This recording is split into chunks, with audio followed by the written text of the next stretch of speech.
All right, what is up, ladies and gentlemen, people of Earth? How are you? It's Thinker St. James here, and it is Friday. That means it is the free-for-all where we go over all of the comedy and the tragedy in the world of MMA, because this sport never sleeps, and neither do we. As you see, there's a blank screen in front of you because we have the captain of the ship here who's going to guide us through all of the news of the week. His name is Mr. Chase Parton. Chase, how the hell are you?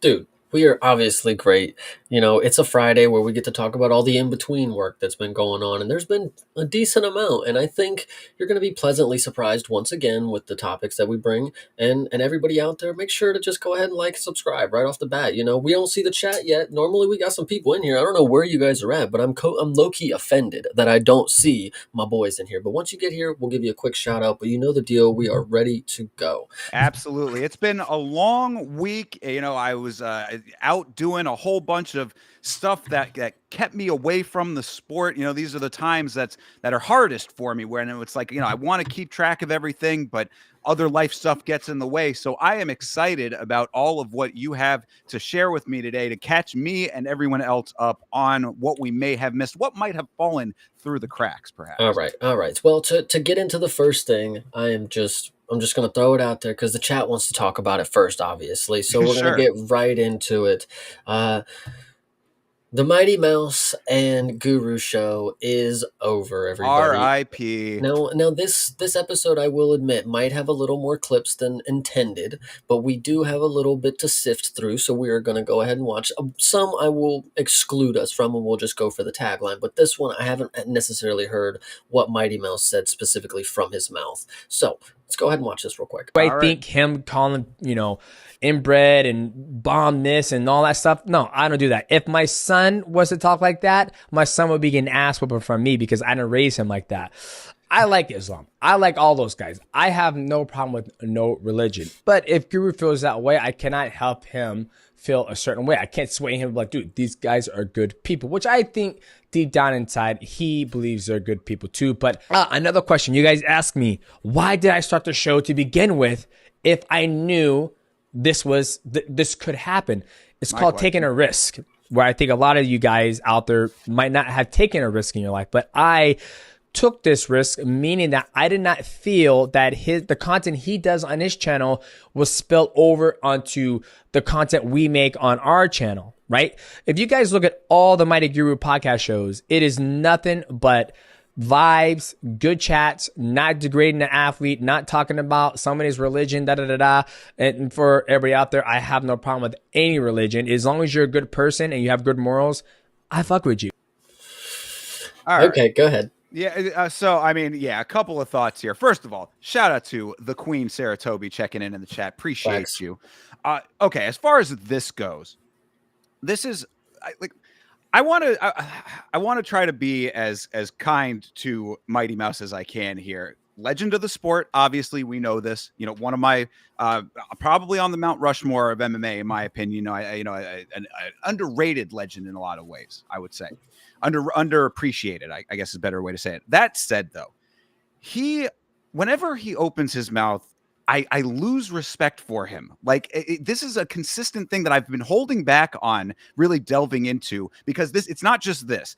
This is one of many, like, just little things over the course of history. Like, if you go back down the timeline, where I'm just like, and I like, I'd have to go back and like specifically pick out examples to like really give you a full impression. But like, I just have heard things that Demetrius Johnson has said, and I'm just like, bro, just like you are a different person now. Like you're an internet entertainer now. You know, this is like your new field after you ended your combat sports career.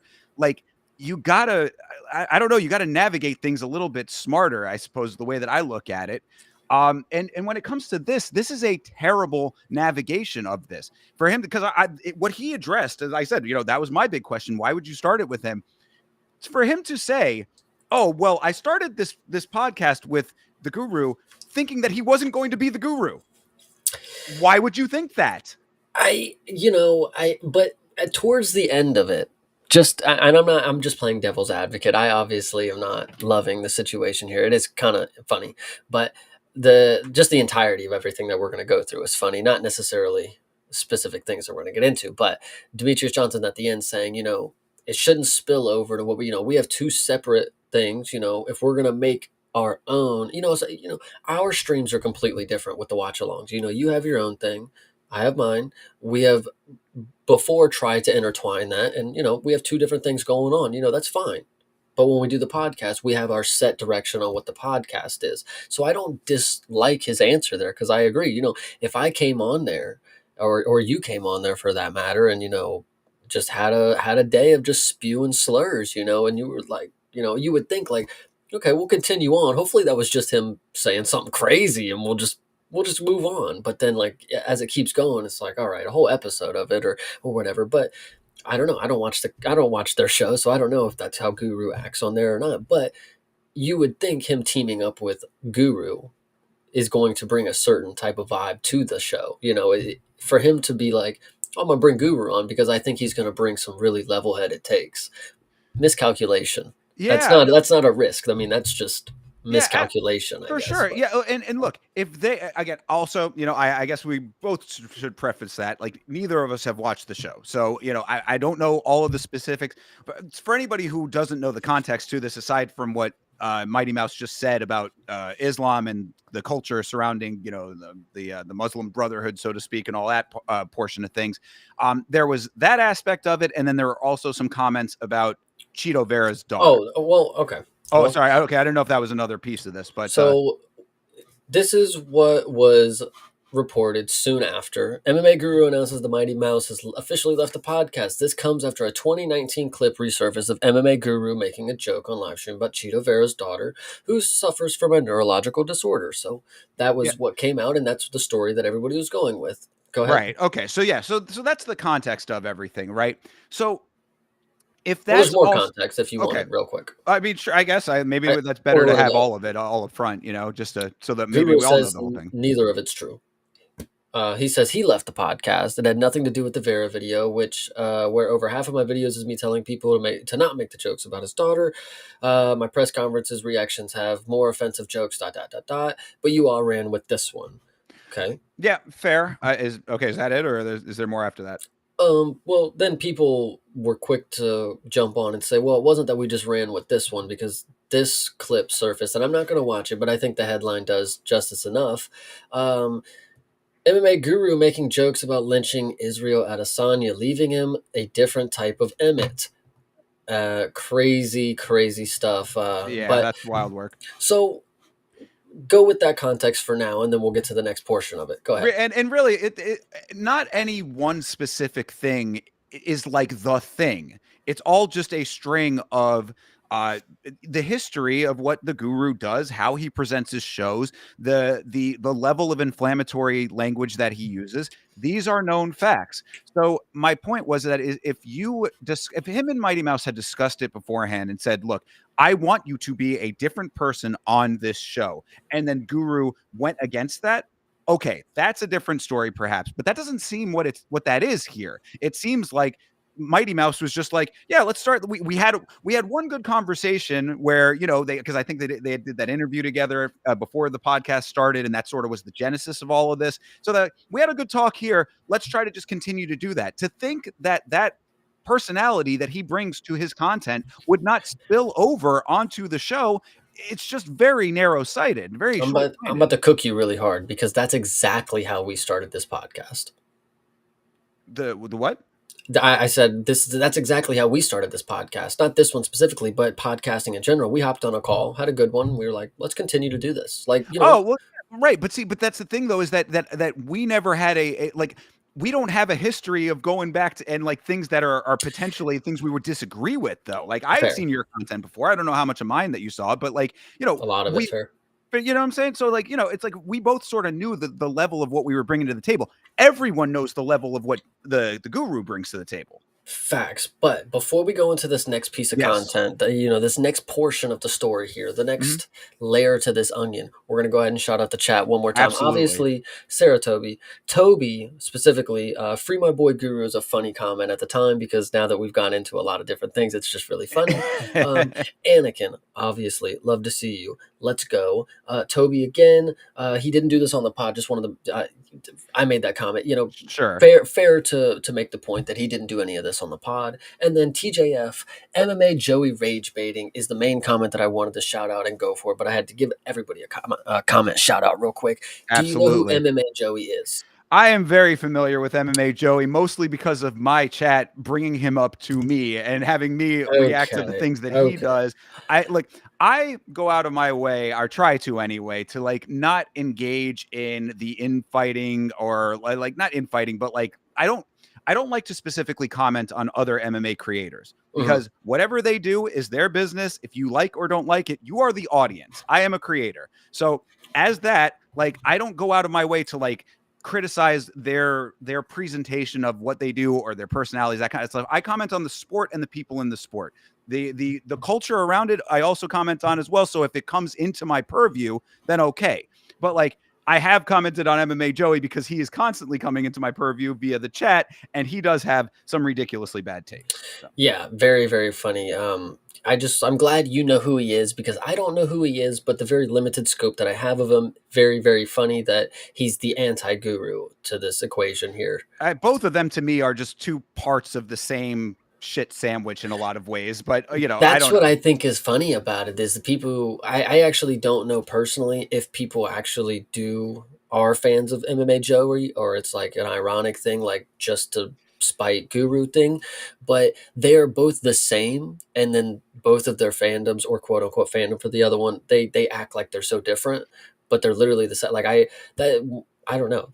MMA Joey has had terrible takes before, and he says some very shit things also. Yeah. Like Well, and so, like I feel like this is the double-edged sword that this actually plays back into the main point here. We're talking about the end of this podcast.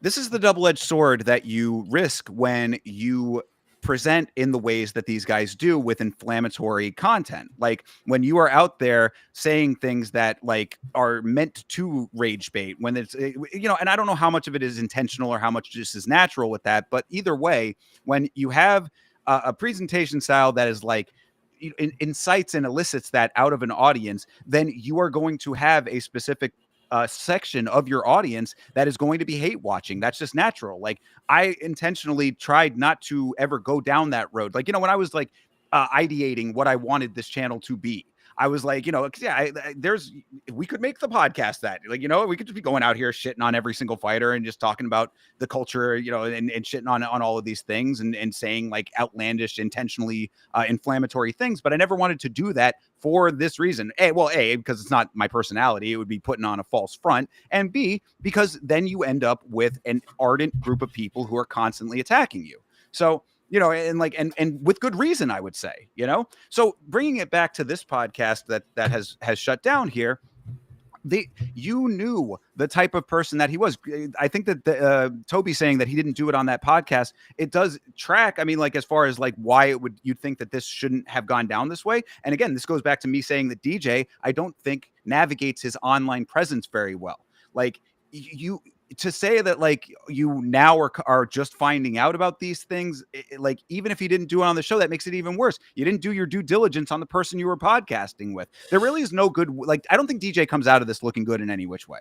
I think what's also key to note here, and nobody seems to be making the point, is we are in the community of the sport for the biggest promotion that just lets their fighters say whatever the fuck they want, why is it all of a sudden that we care about what the content creators say? We could give a shit what the if the fighters go out there and say any of this, it's like hell yeah, he's a fucking Chad, bro. But if MMA Guru says it, it's like he's a fucking fat slag of a thing, you know? No, well, no, I mean, I would think that the people who disagree with it would still disagree with it when, Sean Strickland says it or when Guru says it. Like, that maybe Sean Strickland's not the greatest example because he's also kind of an influencer, but like either way, like any fighter, regardless, pick up a fighter that says that type of stuff. You can still criticize them and still have that take, but then they go out and fight. These guys, all they do is talk. So it's like, there's a little bit of a difference there. But no, I don't think anybody is trying to say that the Guru should not be saying this stuff on his own show. I mean, or that he should be like canceled, quote unquote, taken off deplatformed. Some people maybe, but.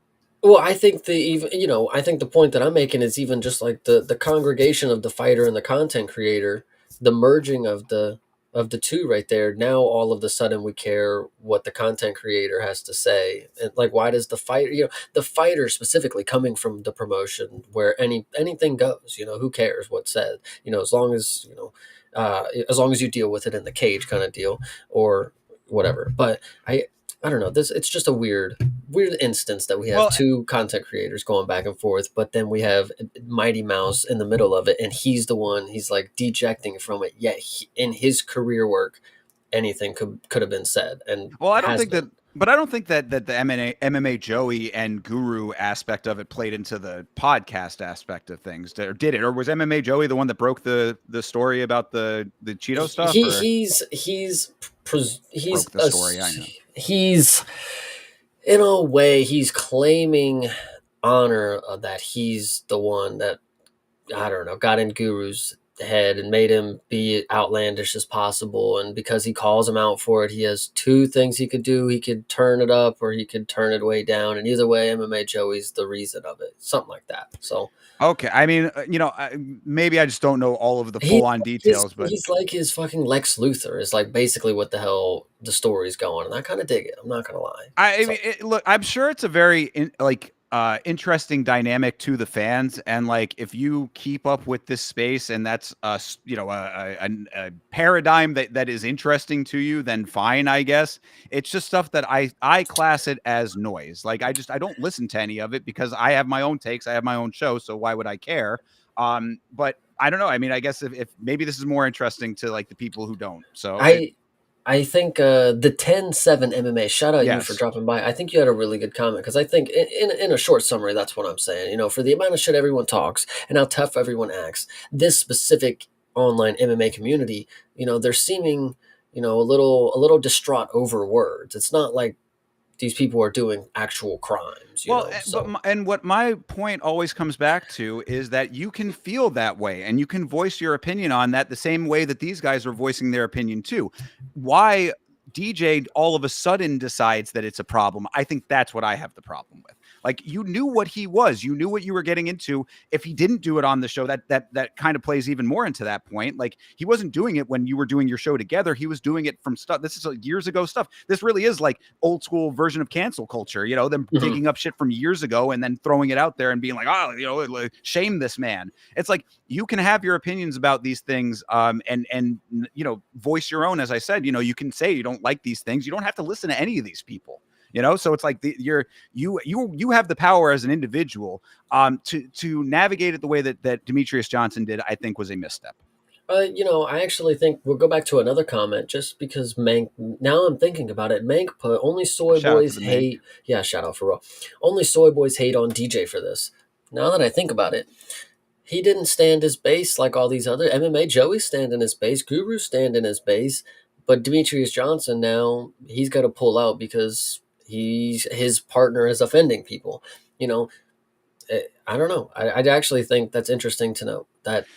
I mean, I don't get, like, again, it would be one thing if he was baited and switched into this. Like, if it's strictly off of things that were said in the past that were brought back to his attention after the fact, and this is influencing his decision-making process, I think that it was just a miscalculation all around. You should never have endeavored into this with the guru. If if you can't stand the heat, don't get into the kitchen in the first place, kind of thing. Like, this guy comes with a set of circumstances that are controversial. He is intentionally controversial.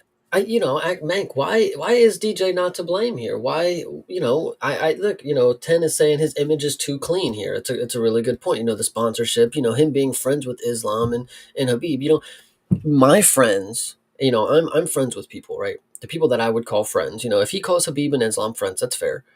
My friends know my personality is very jovial, you know, uh, they would know that I talk a lot of things and I don't actually believe them. I can say them online to you right now, and I could never believe a word of it.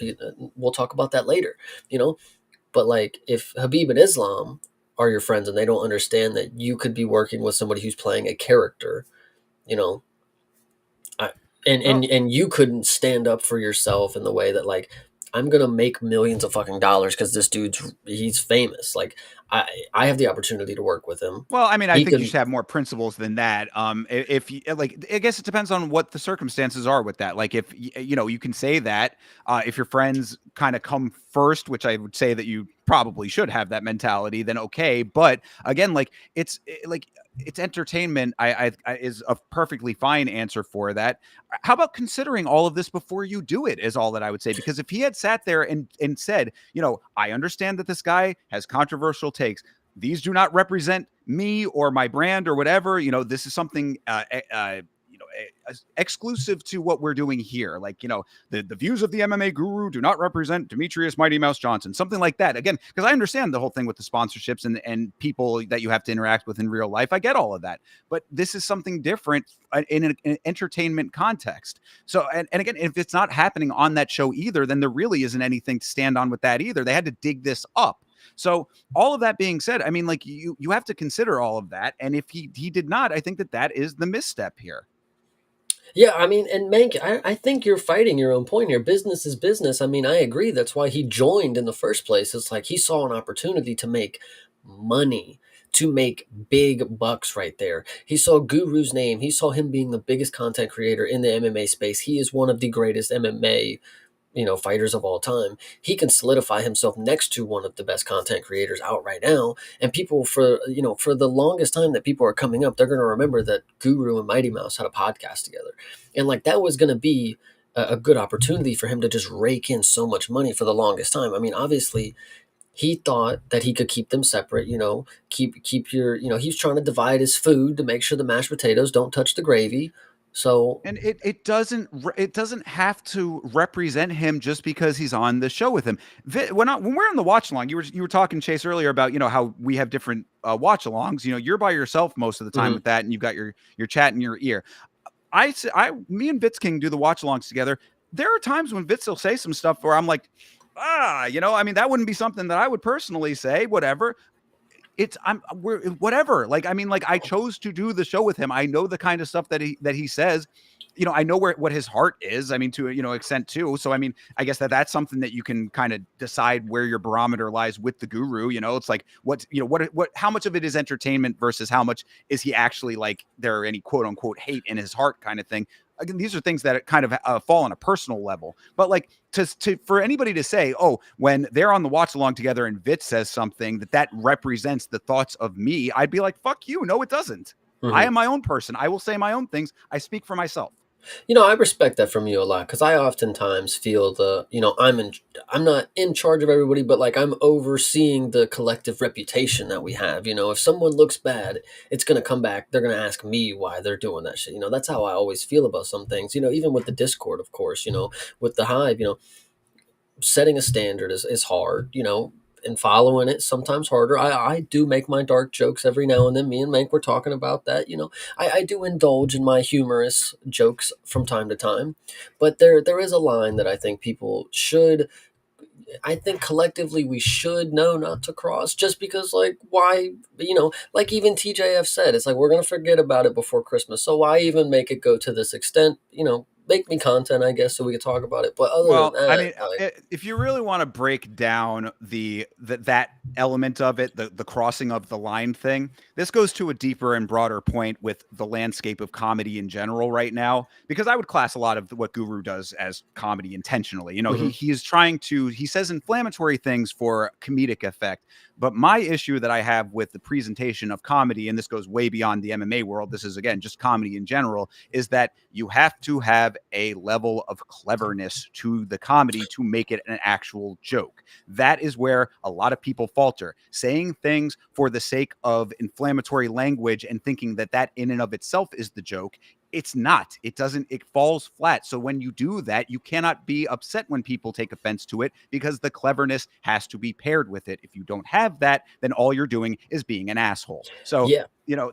I mean, Guru, I think, can come off that way to a lot of people, and to me too. I mean, there are clips that I see of him. Like I talked about it on when him and Nina Drama were beefing with the reporter that he was making those comments of the body, quote unquote, body shaming or whatever. Like, I'd made some statements about that. He was talking about Michael Chandler's kids at the time, and I was like, there's no joke here. The only joke is that his children are black. That was the only joke that like what he was saying. Like there was no actual cleverness to it. So it's like, okay, then if that bothers you, then yeah, that it makes sense and you should be able to say that. But like, again, so wherever you draw the line, that's going to be a person by person basis type of thing. But to think that DJ didn't know it is all what I'm coming back to with all of this. Yeah, and 10-7, once again cooking. DJ was literally using Guru as a side chick. His wife found out. Now he has to act sorry. That's essentially what happened. And I think it's best said, ask for forgiveness rather than permission. So, he figured he could get away with it.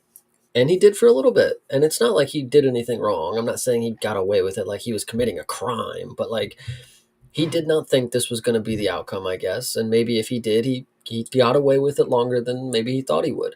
But somebody since we saw from this past weekend, somebody from the Dagestani Brotherhood, as they are called now, probably pulled Demetrius Johnson aside and said, like, hey, your boy is saying some stuff. So. And yeah, I mean, and however much weight you put into something like that, that's on. We're talking about lines, right? Where you draw lines, how lines are crossed, and all that. If Demetrius Johnson has to answer to people in real life, or not even answer to them, but like that's like more for like sponsors and stuff, but he has to interact with people in real life. If they're legitimately coming to him man to man saying, "Hey man, that dude that you have on your show, like I don't like that," then he is at a crossroads with that. Like, I mean, that's one of those things that he has to look at like inward to decide how he feels about that and how he wants to navigate it. So he made the choice here to say, I value these connections more than whatever we were doing on the show. That's his business. And, it does, I would say it's probably unfortunate for both of them because I think the show is pretty successful, but I mean that you're missing out on that revenue. I guess that's just the sacrifice you have to make.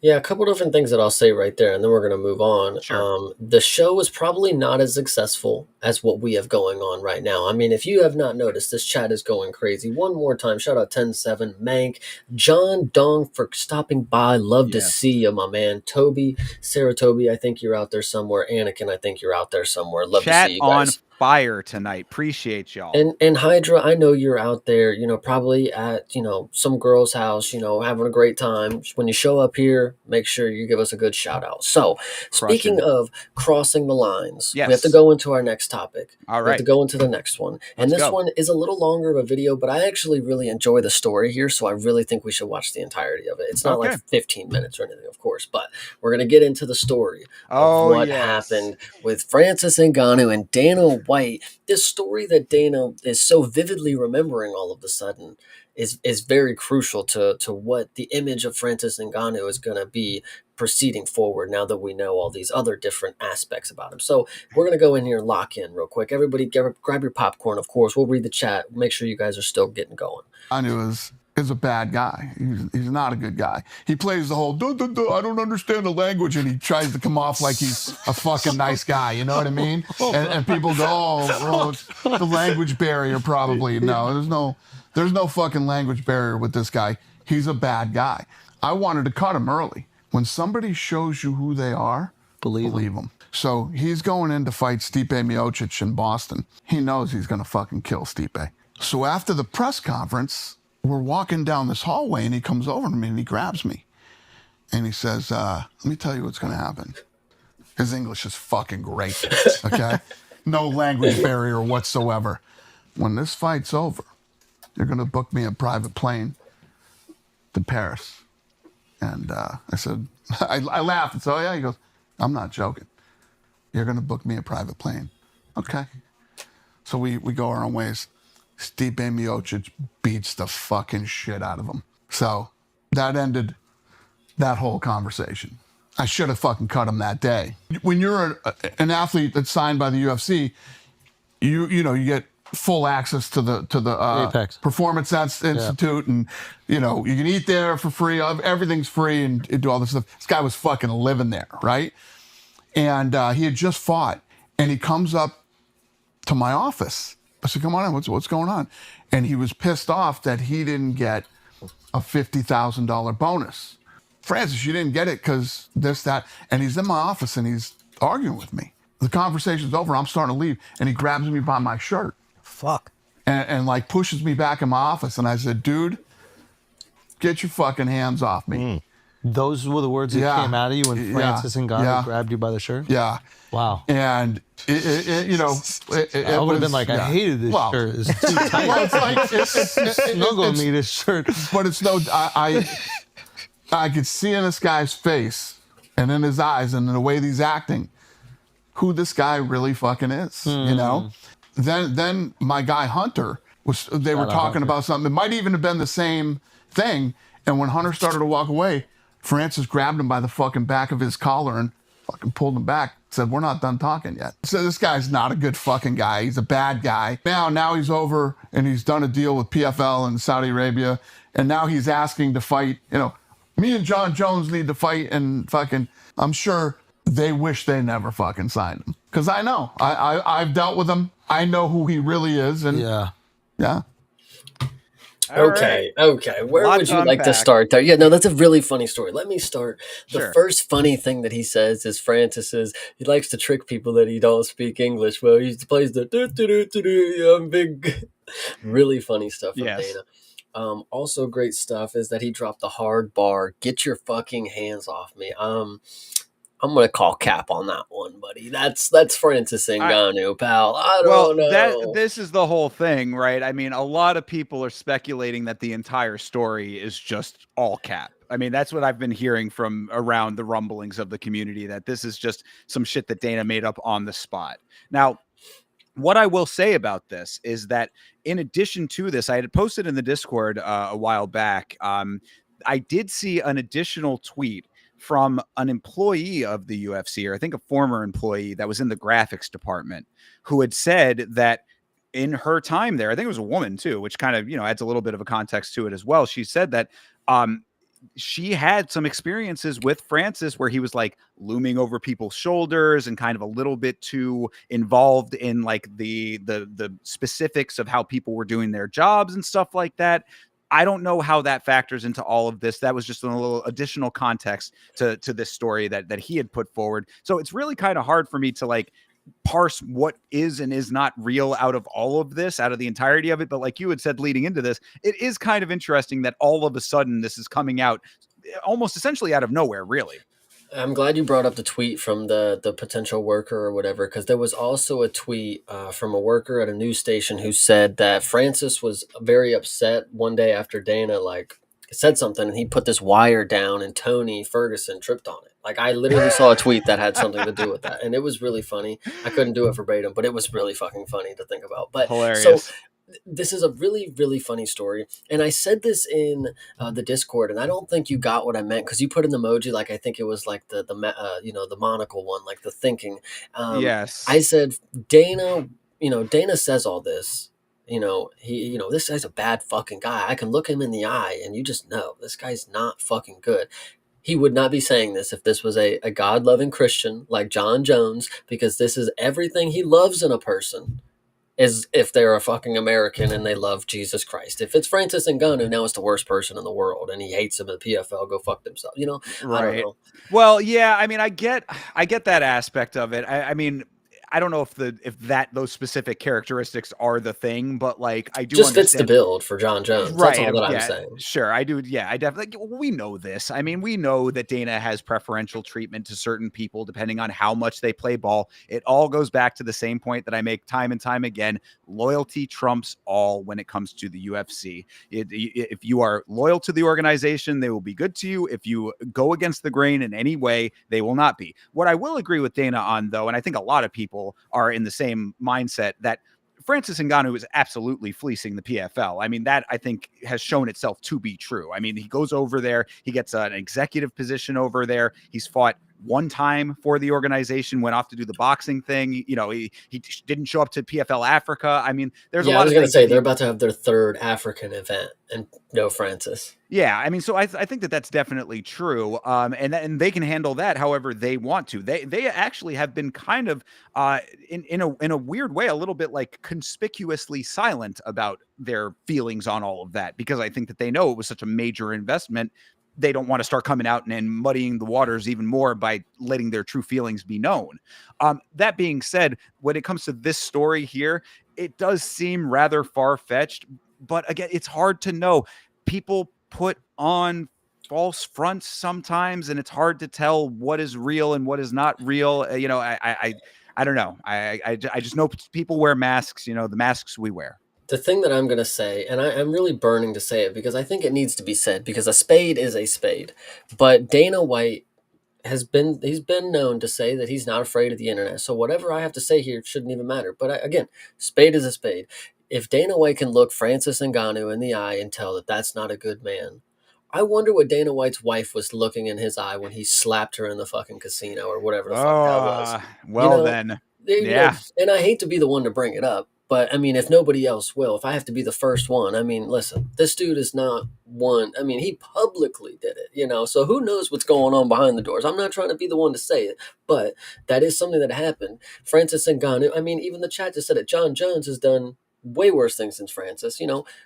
I ain't never seen a video of Francis slapping his girl up. I'm just saying, I'm Dana. Just don't be making the point that you could look at people and you could judge every book by the cover, and like don't fucking play that game, Yeah, because we all can bring stuff up. But absolutely, yeah. And again, this is just one of those things that I think is really a continuation of the Dana White vendetta against Francis, which has been going on since before he left the organization. Really, one that I remember very distinctly, it was a tweet that Francis had put out before he was cut, and it just said, "Why do you hate me?" He was talking to Dana. It was, why do you hate me? Like Francis was trying to figure out why the situation is what it is. So again, it's hard for us outside to really know all of the reality behind closed doors, but you are dealing with an organization that plays in a thuggery sort of mannerism, like to begin with. This is the Dana White MO. He is the biggest gangster of them all, and don't get it twisted. You know what I mean? So yeah, he can come out here and try to portray whatever he's going to portray, and he always has a very specific and pointed way of presenting information. That's why, if you recall the press conference before the Canelo Crawford fight, where the reporter asked him a bunch of questions about TKO boxing and him entering the boxing world, and Dana White kept going back to, if you want to make this about you're trying to change the dynamics of this thing, I'll do an interview with you privately.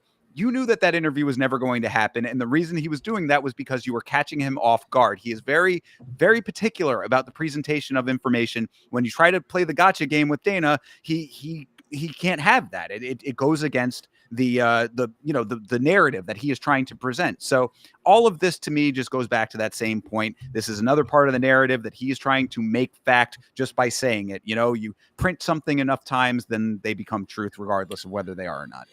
Yeah, so I think those were all crucial to note. This was a very funny story for Dana to just pull out of the rabbit's hat, however many years later. Really, really funny stuff. I don't know what to take away from it. I don't know if Francis will ever have like a comeback, I guess we'll wait to see. If it hasn't happened yet, I guess it's not. But speaking of Dana White and his endeavors, there are other endeavors that are going on involving Dana White and his company, the UFC. So I would like to get into these real quick because Sure. TKO and DoorDash officially announced a partnership across the WWE and UFC. DoorDash is officially named the on-demand delivery partner of the WWE and UFC. What are your thoughts, Thinker St. James? Are you now invested in your DoorDash sponsorships? Oh, let me tell you, I, immediately ordered a 5-course meal when I heard this information. What the hell is an on-demand delivery partner do exactly for the organization, aside from being like a sponsor that is a glorified one step above? Like, I don't even understand what this ends up meaning for the UFC. Now, WWE, I saw the speculation about them incorporating that into some of their storylines, perhaps. That, I guess, maybe makes a little bit of sense, but like, again, this just seems like a glorified sponsorship that I don't even really know why it's news. Well, and I think what's funny too is you ask what this is and what this will mean, and I think I have an easy answer, and I think it's not the one that anybody will like. So when we were watching the weigh-in show, they had gotten DoorDash delivered. I don't know if anybody saw. They got DoorDash delivered, and then they got to eat Wingstop. So the sponsorship is literally for us to watch them fucking feed each other Wingstop on live TV. Like, there's no other real fucking answer to it. I mean, in theory, it's like, oh, I'm watching the UFC, I'm watching WWE, let me order DoorDash. But like, that was already the case. Like, what other? You're the on-brand official. Like, what does that even fucking mean? Are you gonna put a fucking gift card on the screen or something while I'm watching? Like, it's already an official app. What does being the official partner have to do? Am I going to get on DoorDash and it's going to have a UFC logo on it now? Like, I'm confused. Yeah, that's what I'm saying. I mean, like, because they do this a lot of times out. You'll have the the official beer sponsor and official this sponsor or whatever, and it's like, what does that entail exactly as far as like how the presentation to the audience goes? I mean, I really think that it's, again, just a normal sponsorship that they're elevating to a little bit of a higher status. It's getting deeper than this. So I think we're getting into laundering territory, because the next, yeah, you make that face, but I'm not kidding. Okay. The next layer to this, I don't know if you saw, Hasbullah was in the cage after Islam won, and he had his DoorDash bag, right, empty, just for promotional pictures. Sure. Why this is key, and I know you may not have seen this yet, but we're going to play the clip. I haven't seen the clip. I saw the headline. We're going to watch the clip. Everybody, be prepared for the madness you're about to hear. Okay. Might go Hasbullah on that one. Oh, does he have a position within the corporate office? He does, actually. What is it? He has a licensing deal with us. So he's being paid for his services because he's giving you guys so much good promotion. Yeah. Well, he wants to come to all the fights, especially, when Habib was fighting and Islam and, Umar, he's a big supporter of all those guys. So I like being able to not only bring him to these events and take care of him, Who would? He's so cute. I thought you might go. So that comment at the end was kind of, yeah. Maybe he doesn't understand it's a grown man. I know it's I hate Hezbollah. I really don't like everything that surrounds him and all of that. I mean, obviously he has a disability, whatever you could, I respect all of that aspect of it, but just like, I don't understand the fascination with him because of that. So I'm just like, I don't like what he brings to the equation in this sport.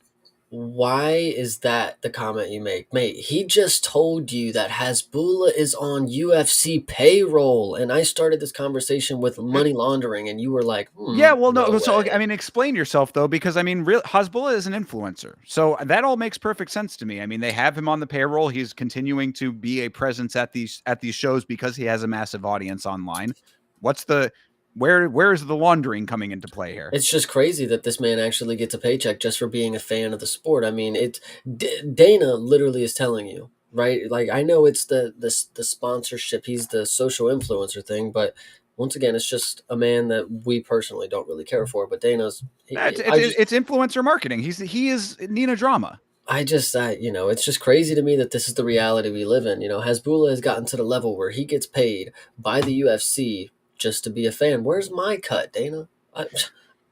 Yeah, well, I mean, this that goes into all of the, what you bring to the equation for them and vice versa. I think that it's a poor investment, but we know this is it goes to a deeper thing with Dana and influencers in general. Everybody talks about the Nelk boys and that big cash gift that Dana gave to one of them for their birthday, as opposed to paying the fighters more money kind of thing.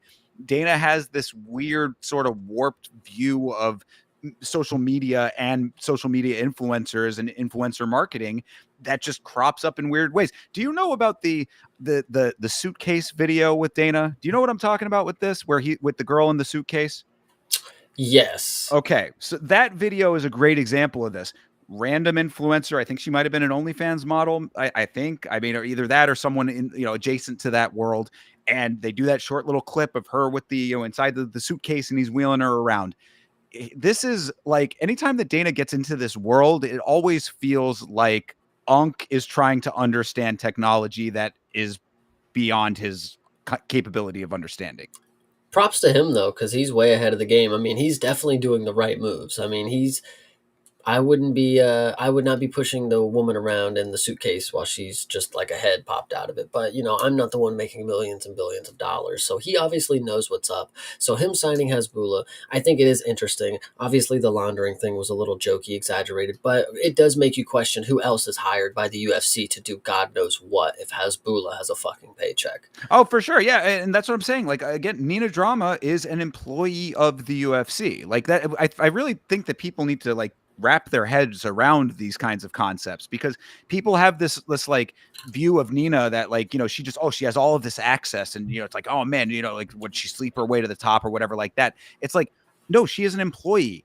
Hasbulla, an employee. All of these little influencer people that you see orbiting the sport are somewhere on the take. I mean, and again, it goes both ways, like, because what they get out of it is they have access to the sport like nobody else does. So that's what, when I brought up the Nelk boys, they constantly are having Dana on the show. They have access to fighters. It's a two-way street.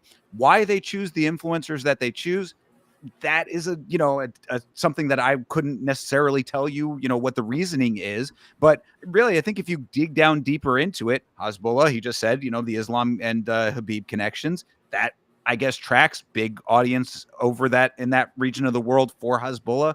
A little bit of exposure from that. Nelk Boys in the United States. Nina Drama is an influencer in the MMA space now because of her content. You just got to dig down into it and then just sort of recognize it for what it is, and not like latch onto it, because really, if you also dig one layer deeper, it is the attention that we give it that gives it the power in the first place. True. That's a fair point. Well, if you want to talk about giving it the attention and giving the power to the creator, I guess. I mean, I guess we're going to find out what. Before you move on, I do want to shout out to KK Boy over here, saying he is so tiny and cute. I mean, yeah, see, this is, again, keep in perspective, this is a grown adult man that you are speaking about when you say that. Yeah, this is definitely a man that you could pick up and go, wee! Like John Jones has. Yeah, true. We won't speak about anything else that John Jones has done with Hasbulla. We will just go on to this is a great segue. Speaking of John Jones and Hasbulla, we have definitely got to get into this next segment here. The Epstein files have definitely been looked into by Bilal Muhammad. He has seen enough, and he has to take word. Everybody sit back. I think he's one of the best strikers in the UFC. Like I said, I got a 17-year-old now, Nacho's younger brother, who's a monster, right? It feels like the Epstein files without the sex, right? I'm getting their powers through sparring and training. So it feels good, and I love training every day with these guys. I'm learning from probably 28, and I think he's one of the best strikers in the UFC. Okay, comment. Go ahead. I mean, why? Okay, I want to try. I want to try to give Bilal the benefit of the doubt, because okay, but no, hear me out. Sometimes you start a sentence and then you're just stuck in it, and that is what that sounds like to me. Is that he started a thought, he got too far into the thought, and he just couldn't course correct. But what you got to do, Bilal, when you're in that, is you have to just stop yourself. You have to say, "Oh, no, let me not say that," and then just instantly change the subject and get as far away from what you just said as possible, never letting it out in the first place. Yeah, because Bilal is kind of one of these guys that practices what he's gonna say. He says this in the mirror every day before he comes to the press conference, and he's ready to drop his Epstein files line. You thought that was a pre-prepared line? Mate, if Epstein is like on the cusp of his brain, he's fucking fried for life. Like, he's done. If like, that's almost worse than like the Charlie Kirk comment from like Izzy, like this is the I call this the Kirk Sure. shot. You know, like Yeah. it's just like where was the joke that you were like coming up with? Like Bilal, like even with KKF, like I get it, but weird delivery, like it's just a weird thought process to have. Like, who was that joke for? If it landed, if you would have dropped the bar, like, bro, we are over here like the fucking Epstein Islands. We don't fuck no kids over here. It's like, okay, like, Yeah, I mean that's the problem, right? Is that so? Anytime that you would like even start down that path, you better have it goes back to the comedy thing, really. I mean, like you better have something very clever to pair with that because you are framing it around something that is instantly going to draw a negative attention to it. Yeah. Like, why do you start down this road if you don't have something really impactful to say thereafter? Yeah. I think what I think about is what's the Dazed and Confused. You know what I love about high school girls is they stay the same age. It's like, what in the fuck? Like, okay, brother. And Either way. there are so many other ways to say what he was trying to say in a better way that is not that. What he's saying is that I absorb Break it down for us. Well, he's saying I'm absorbing the skills of these younger fighters and it's making me better. Is basically what he's saying. Bro, that is an anime bar ready to happen right there. I guarantee. I don't know Vitz would know the anime. I don't know which anime has that as a storyline, but I guarantee you that there's an anime that has somebody taking the powers of someone else in a way that has nothing to do with potential R wording of children. I can totally see what KK was saying. He did. He said he dropped the joke already and then tried it again. This is a repeat. So he dropped the bar. Had a couple yes men give him like, yeah, that was good, and then he got to the reporters and they're like, yeah, never mind, dude. Fuck no. Oh my god, dude, that is so bad. That's so bad that's a repeat, dude. Yeah, two jokes. Like that's how you know there's no improv to the brain there. It's like it's just systematic. I know one joke. It worked. Well, I got to use that with all the other friends. I got to use that on the other friend group now. For sure. And actually, I took it away, but I do want to highlight this too because I think Toby's making a great point. Classic case of someone with no personality trying to do something. It's when you don't have charisma naturally and can't be off the cuff, then you have to go that much farther into trying to make something work and forcing it to work. Colby Covington is a perfect example. That's exactly what I thought about this too. And even when we keep describing it, it's like somebody who's trying to, this is totally a Colby moment. Like this is Bilal becoming Colby Covington for sure. I agree. Go ahead. Which is something that everybody should aspire to, is to become that. I mean, come on, dude. Like this is the problem with the nature of this sport for people who are not that guy is that you have to try to become that guy in your own mind and have an air about you that is not natural to you. And it comes off inauthentic every single time, bro. Just be yourself and let it be. That's the thing. Bilal would get so much more respect, in my opinion. Bilal would get so much more respect if he would just say, fuck y'all. I don't care what you think about me. Fuck y'all. You don't like my style. You don't like me. I don't give a fuck about anything that you have to say. That to me, I'd be like, balls, bro. Good for you, because that's the only thing you can do when you are the way that you are. But he doesn't. He tries this, and this is the reaction you get.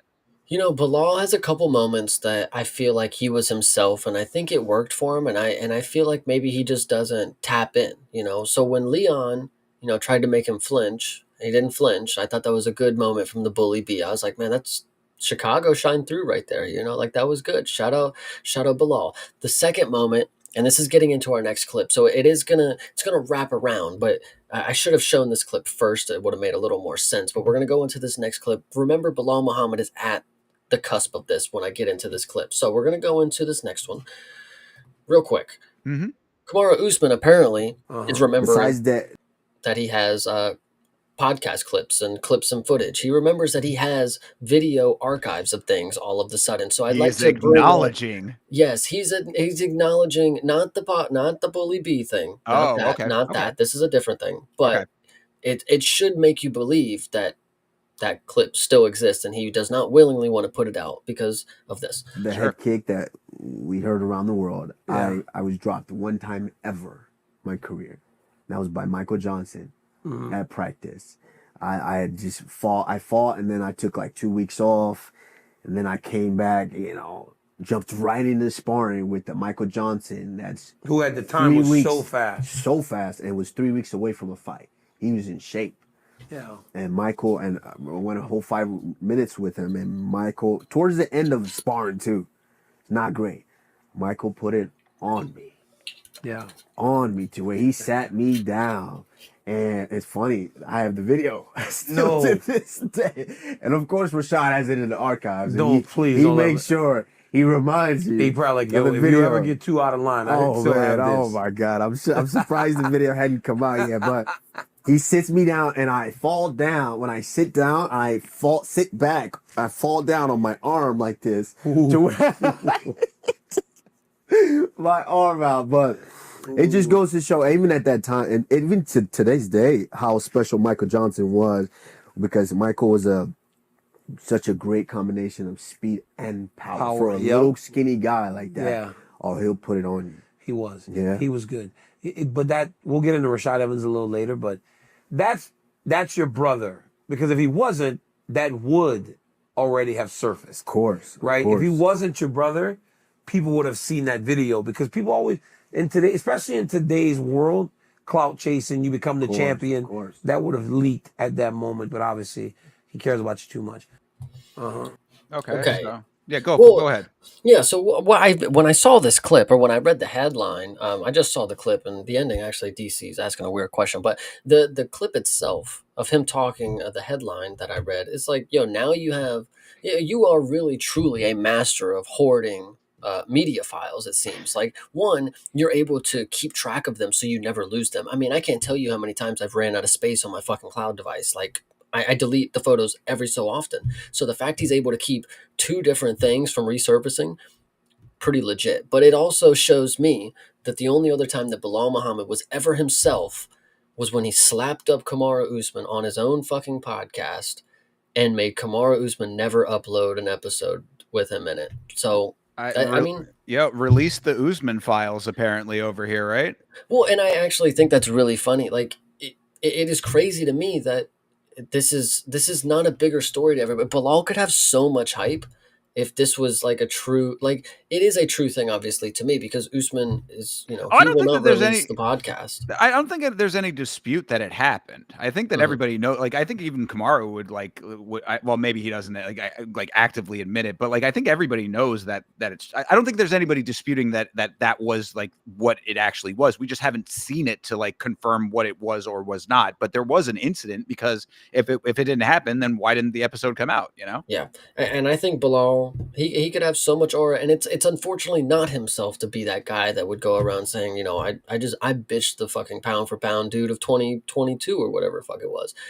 That's not him personally, but the only two times that I've seen him be himself is when Leon tried to punk him and did not get punked, and then when Kamaru Usman apparently tried to punk him and he did not let that fly, which, again, I'm not the biggest Bilal fan in the cage, but the way that he acts outside the cage, I mean, it definitely seems like he's kind of a Chad. Like, and it sucks that he doesn't give the reputation of that. And I think that's something that I could also understand. Like, I could set the two things aside. I can separate the artist and the art. This guy, I do think, like, outside of the cage, he's fine. Like, it's nothing that I hate about him. Like I said, he's a Chad. Like, there's some things that I respect about him. In those moments, you stepping up to Usman, I mean, on his own podcast is pretty crazy. And you got little midget Cejudo sitting right over there. I mean, it's pretty funny. Anyway. So, well, yeah, and I was gonna say, it's funny that you mentioned Cejudo, because like, he actually has like flecks of Cejudo, in my opinion. Like, they're not exactly the same, but like, there are similarities, because Cejudo is a person who, obviously, we know the king of cringe element of him, the cringiness, whatever, and he trying to lean into that, and it's even worse. But he will occasionally come out with a banger line every once in a while, and you're like, damn, Cejudo actually dropping some legit knowledge or some legit funny stuff. Bilal, I think, is like one of those people too. He's a broken clock in this sport. Broken clock is right twice a day kind of thing. Yeah. That I think is exactly the same deal. So like, you just have to be yourself, I think, and that's the hardest thing for a lot of people to be. Yeah, I can get that. Some people, listen, I've said it before, being a human is hard. Bilal Muhammad, I do not blame you for struggling, it seems, with the social cues and the comedic the comedic timing and or the relevance of the jokes that you're using. I would say the Epstein files are not something that you should key into when it comes to banter. But who am I to say? I don't talk to that many people, let alone reporters. I honestly, if I did have a bunch of reporters flashing cameras who I felt didn't really care about me, I might say some outlandish shit too, just to see, like, just to like fuck with them. Like, why wouldn't you? I mean, they don't care about me. You don't really care what I'm saying. It's not like I don't care. Whatever. I think there's a lot of ways to think about it. That would be great if that's actually what it was. You know what I mean? Like if he was that type of person to just go out there and just say outlandish shit and just, you know, let the cards fall as they may. Again, another version of a person that might actually get a little respect from people. Damn, well, I'll just be saying whatever. You know what I mean? But it's like, no, Manel Cap. You just be saying whatever. Bingo. There. But what does Manel Cop do? He is himself. That is who he is. That's how you know that he's the way that he is for real, because he's a little wild card. You know what I mean? We know this about him, and he portrays himself. Bilal, especially after what KK was saying, where he's saying, oh, you know, this is something that he actually actively had auditioned on another show, got feedback from it, and then redid. You're getting the pre-rehearsed, you're getting a version of a person that's not the actual authentic, genuine article. 100%. Yeah, I definitely can see that. Well, I think that's the last thing that I wanted to note on the Bilal situation. It is key. You know, he is fighting this weekend. Yes. Everybody, make sure you are there. Get your popcorn ready. It will be a long fight, I'm sure. But well, and really, I mean, the last note that I have about that is that if you are a young up and coming fighter out there, just be careful training in Chicago with Bilal, because you might end up in some files that you don't want to be a part of, and your aura might be absorbed through striking. Yeah, but only striking, only through striking. That's yeah, exactly. Nothing else, just striking. But either way, speaking of just striking, this is actually a very good segue. Speaking of just striking, specifically just punching, I would like everybody to be introduced to the newest phenomenon of MMA, people going to boxing and fighting more MMA people coming to boxing. You know, this is the newest thing that we love to get into. Anderson Silva was supposed to be fighting Chris Weidman at 195 pounds or something shit like that. And now Chris Weidman is hurt. Probably that cursed leg that he has. You know, that thing is just, oof. Either way. Now we got Tyron Woodley coming in here. And you know, I don't have much to say since it's boxing, but like, I'm not necessarily the biggest fan of it, but I also respect that these are fighters who want to continue being athletes in combat sports. You know, it's not like they can just give it up immediately. Like, they still have the void of wanting to compete. Boxing is a lot safer for them at this point, and it's also this sort of celebrity style exhibition, it seems, like we saw with Anderson Silva and Chael Sonnen. So who knows what's going to be here? I don't know if you have anything that's to note, but it is key. There's something happening. Well, one thing I want to explain is that when you get older, your joints, when the weather changes, sometimes the weather has an impact on your joints. You know, knees start to get a little bit sore when the weather changes. I think that really what happened here is that Chris Weidman's rod probably was affected by the weather change, and it's just something that is so bad that it took him out of this fight altogether. That's what my gut instinct is saying here. Chris Weidman is reeling from an impending Christmas that's coming just around the corner, and you know, that New Jersey's probably really cold right now. It has to be. It's got to be. So I mean, you know, shout out to him. Obviously, went through a lot with the break, and you know, continuing to go through it now. When that leg starts acting up, you know, I mean, it's a steel rod inside of your body. When it's cold outside, that steel retains temperature. So that's a really good point. And if that's the only thing you have to note, I think the next one we can move on to quickly, because this is boxing. We don't necessarily specialize in boxing. It is MMA fighters. What I will say about this is what I said about the Weidman version of this and any other version of this. Who gives a fuck at this point with this? Like, it's fluff to me. I look at it as fluff. This whole card is fluff. This is the Jake Paul and Anthony Joshua card, I believe that this is the co-main for, I think, or it's on that card anyway. I don't know if it's the co-main or not, but you know, either way, this is it's a bunch of fluff because these people are names from a previous era in a different sport. Mm-hmm. What will this be? The two of them, especially now, Tyron Woodley coming in probably off the couch to fill in a slot here. It's going to be old Anderson Silva still moving well for an old guy, you know. I mean, and you're going to be like, damn, Anderson Silva can still stick and move, and yeah, that's going to look great. And it's going to be the two of them dancing around, you know, play fighting each other. That's all. It's dumb. It's just dumb shit. You know what's crazy is you're speaking about how old Anderson Silva is, and you know how decent he may look in the boxing ring. But I want you to understand that this is not the only MMA fighter going to boxing that we are going to see in the times coming soon. We have another one, Mr. Tony Ferguson.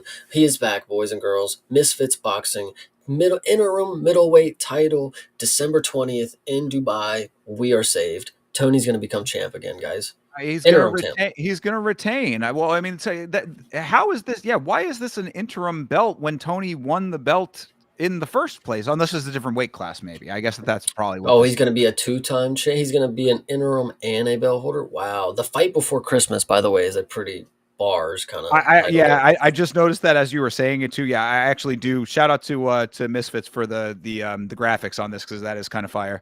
No, yeah, Tony beat the Salt Poppy, and that was for a belt. He got a belt from that, so I got to assume that this is a different weight. That's the only thing that makes sense to me why this is an interim title. But yeah, who is Warren Spencer? Is this another influencer person? I have no idea what is this? Chat, if you have any insight on Warren Spencer, please go ahead and drop your links right now and let us know if this dude is legit or not. We know Tony Ferguson is legit. We know that he is handicapped in this because he is unable to use his hands to reach in his pocket for his sand. But other than that, we know he is still going to pull off a W. The streak is back alive. He is on his way to a belt. Spencer sucks. Oh God, never mind. Yeah. So we're you know, boxing it is. Glad that we got to talk about it. You know, if there's anything else that you have to note about Tony Ferguson, I think this is a great segue to go to the next one. Go ahead. Yeah, I mean, the only thing I will say is he did get choked out by Dylan Dennis. This is the guy that choked out Dylan Dennis. Got choked out by Dylan Dennis. Yeah, got choked up. Yeah, right. Yes. Yeah, that Dylan Dennis choked out. Yeah. This was that dude. Okay, all right. Well then, yeah, easy dub for Tony for sure. Yeah, no, I mean, all that I'll say about this is I know a lot of fans are very happy to see Tony in the win column in any respect, and I'm happy for them as fans of Tony that is the case. I think it's hard to class these as wins. You know what I mean? Like, yes, hater. Look, I'm not a hater. I'm happy as pro boxing bouts, by the way. It's true. It's on his pro record. Absolutely. I am happy to see Tony in the win column, just like everybody else in that regard. You can't deny that it's certainly it's apples and oranges is what I would say. It's like it's a different world, not just different sports, but it's a different level of sports within the different sports. So, you know, I mean, I think that these are slightly hollow victories, I would say personally, but if you're happy for Tony, then I'm happy for you that you're happy. You know what I think is interesting is Tony, for the entirety of his career, he was never ironic about his personality. He wanted to fight the best of the best because he thought he was the best. Authentic, like what we were just talking about. Authenticity. Right. Now we see Tony, and like, does he truly believe like this is the best of the best that he can be at this point? Like, I feel like it's so weird to see, like, is he finally being ironic? Like, when he sits at the podium at a fucking Misfits boxing press conference, and he's got his sunglasses on, and he's got his fucking what the fuck is the character? A Daredevil, his fucking nightstick, when he's got that shit sitting across the table and he looks like a fucking G, and he's got fucking wristbands and shit on.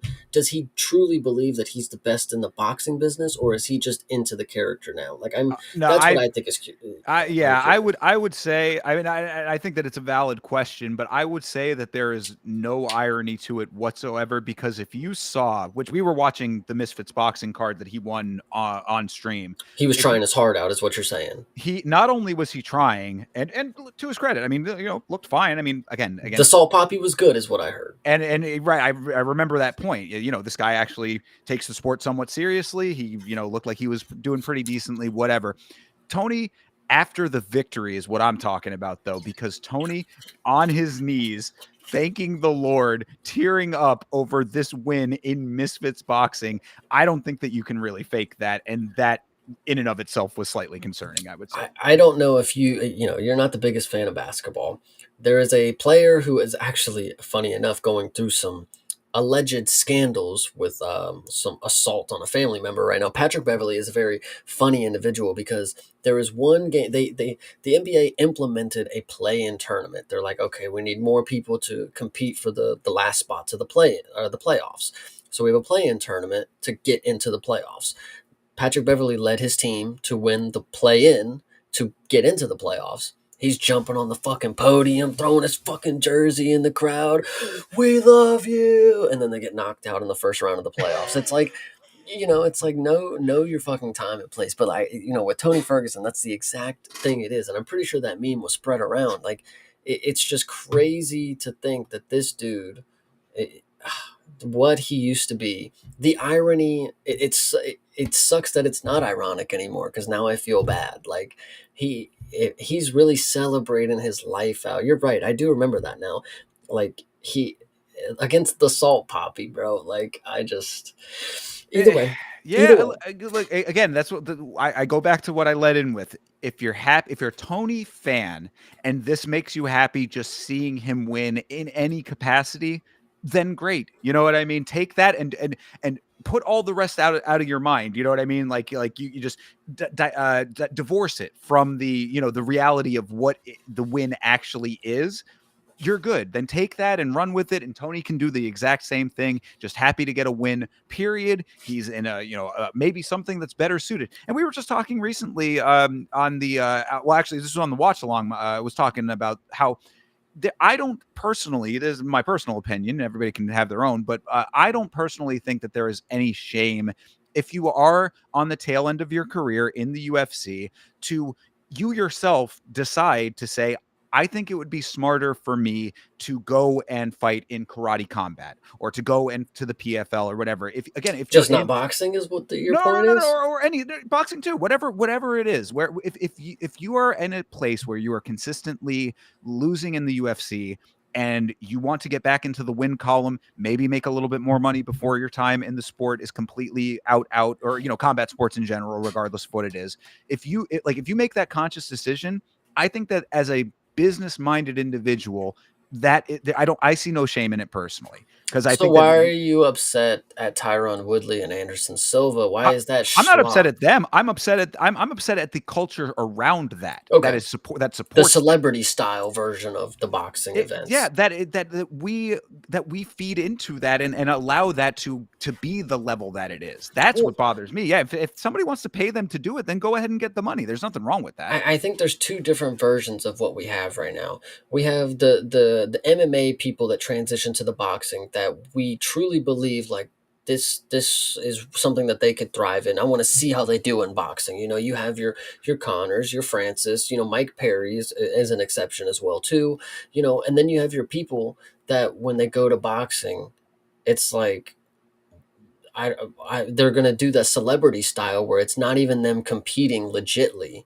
Like, I don't know, like Tony Ferguson here, it is legitly, but like, it's not against like a top level boxer to like what the images that we know of Tony Ferguson compared to what he is as a boxer now. It's just, I don't know. It's just night and day differences. Yeah. It's for the bag. I mean, that's fine. I mean, like, get the bag. If the bag is available to you and you still have the draw, the star power, the name recognition to do that, I'm not mad at that aspect of it at all. I think it's a definite fall from grace for Tony. We know that, the whole circumstances there and what led to all of this. So that's fine that he's out there doing this. You just have to be cognizant of the reality of it. Same thing with Silva and Woodley. I mean, I find it laughable that the dynamics are such that it allows for it. I think that's the issue there. So, speaking of getting a bag and everybody being able to figure out a way to get theirs, I'm curious if this next person that we're going to show, and this does have some relation to Tony, because this is somebody that,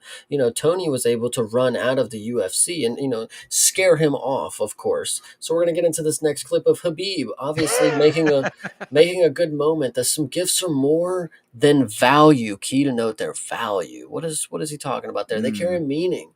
The papaka, whatever this is, his hat. Papka, the hat, yeah. Yes, yeah. Tomorrow, I will give you my biggest gift. To note, this was yesterday. Oh, today's the day. Sorry, this was today. Sorry. We're gonna watch his little video. All right. Some gifts carry more than value. They carry meaning. That's it. That Telegram, I think that logo. So whatever this may be, whatever it is, I don't know, don't care. It's probably a crypto scheme again because I'm sure he's done this already. Yeah, Popka coin incoming is what it seems like. Could be. I mean, like I said, I think that was the Telegram logo, which is another social Maybe media. Facebook Messenger. I don't know. It's all the same shit, ain't it? Yeah, no, I mean, well, I don't know. Look up the Telegram logo. I mean, what does that even mean if that's the? It doesn't mean anything. No, that is the Telegram logo. Okay, so I mean, yeah, but so what is he starting a Telegram group of some sort? No, Maybe it's just going to be a link to his Telegram that says "Buy my crypto." That very well could be. So yeah, I mean, look, we have MMA has seen a litany of classic rug pulls in its time. I mean, the Hamzat has had a fantastic. I did a whole video on that. We've had plenty of them. The Paul brothers, notorious for that. Of course, not MMA, but you know what I'm saying. I mean, there are so many MMA crypto schemes. If that is what this is, I mean, obviously we'll have to find out exactly what he is referencing here, but whatever it may be. I mean, Khabib, I've said many times that Khabib is a complex character, and I don't mean that as a compliment. I think that there is he comes with his own set of circumstances. He's not as he likes to try to play this air of having a lot of honor.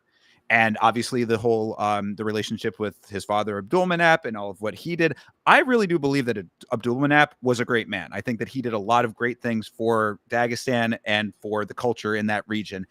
I think that Khabib is a little bit farther from the tree. I think the apple didn't fall too close to the tree on that one. And you see it with his evasion of taxes. You see it with the controversies that surround his gym. You see it with Eagle Nate, FC. I hate fucking taxes. Well, look, no one likes them, but death and tax is the only inevitabilities in the world. So listen, but I'm just saying, I don't blame him for that part of it. Now, the gym thing, I will be on your side about that. The hinkiness going surrounding the people inside of his gym and what they do in their extracurriculars, that is very concerning. But taxes, man, oof. I know. I tell you, chat, listen out there. If you hate taxes, drop a like.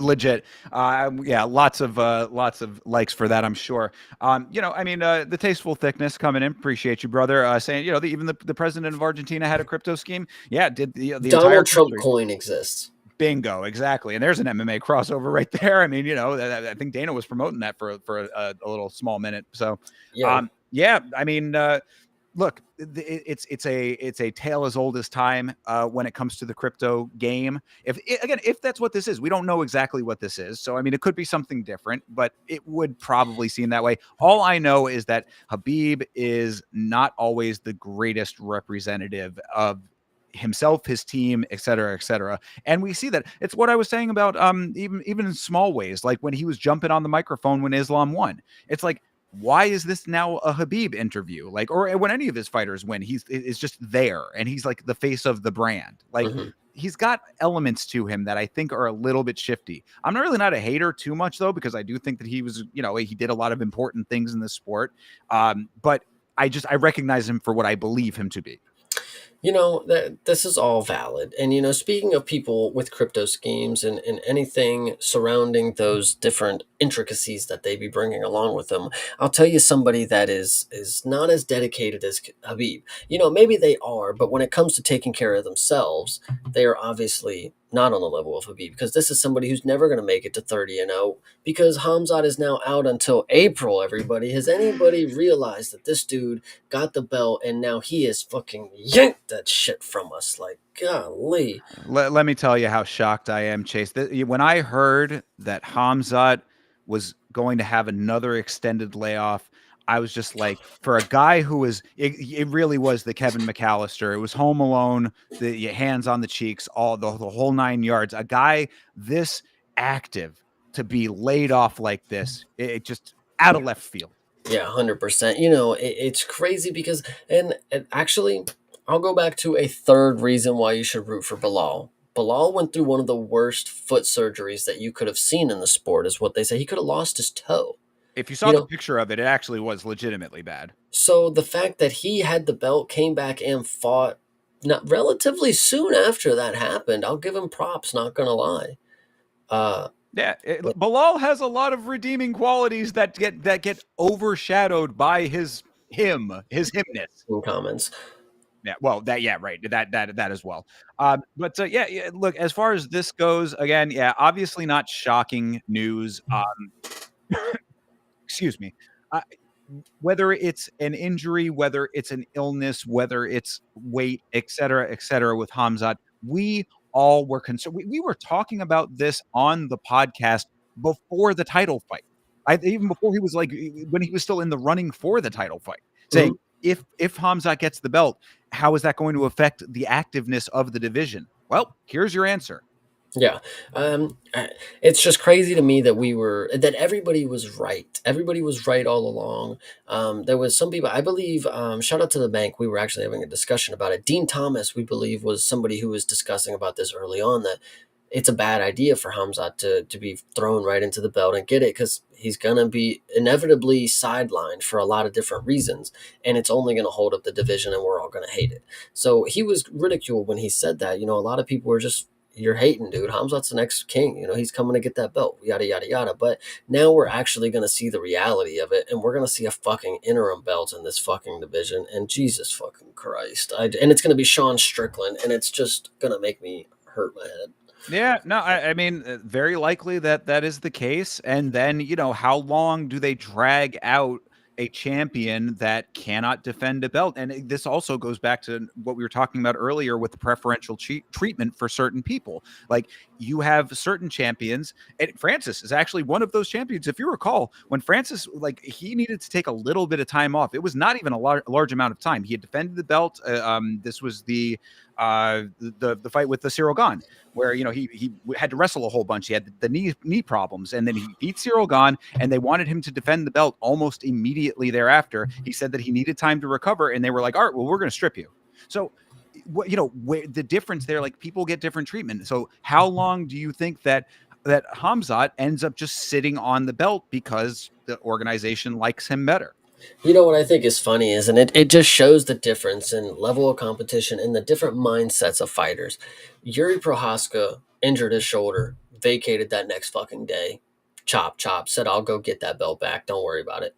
No, literally, I have no fucking problem with that. Hamzat, though, works his entire life to get the belt just so he can fucking sit on it and extend his fucking reign for as long as he can, while we never actually see the exciting fighter that he once was. So that's just unfortunate. I don't know if there's anything else left to say about this one. Yeah, I mean, I wanted to at least highlight Thickness coming in, basically reiterating my point. Why did Waylay have to relinquish her belt, but Jones can hang around with his for 5 years? I mean, it's like the same concept. John Jones sitting on the belt, inactive because of the preferential treatment. So yeah, I mean, again, I think that's really all that I have about that aspect of it. Hey, love to Kyrgyzstan. Appreciate you, physicists. But yeah, as far as it goes, I mean, will it be an interim belt? Will it be waiting for him to defend? I mean, I don't know. It's just unfortunate because you saw this coming from a mile away, and now you're living through the reality of it. Speaking of things that you could see from a mile away, this is not one of them, of course. This is one of the bigger heartbreaks of this week, but we do have to talk about it because everybody's favorite fighter, unfortunately, has been suspended for a failed drug test. Yasmin Lucendo, everybody, I know. Listen, save your tears for another day. We will have plenty of days for him. Yasmin Lucendo has been suspended. She failed a drug test. She issued a statement this morning. This was back on the 19th.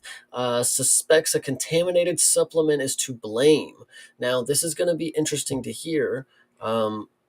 What the verdict is, because when we had Khalil Roundtree, he had a tainted substance and he admitted to it and owned up to it right away, and then he got a suspension from retroactive 3 months and then 8 months, whatever the situation may be. What will Yasmin Lucendo's story be here? She's not really that good. Should you really fight it here? Just take your suspension and come back better. I don't know. I don't know.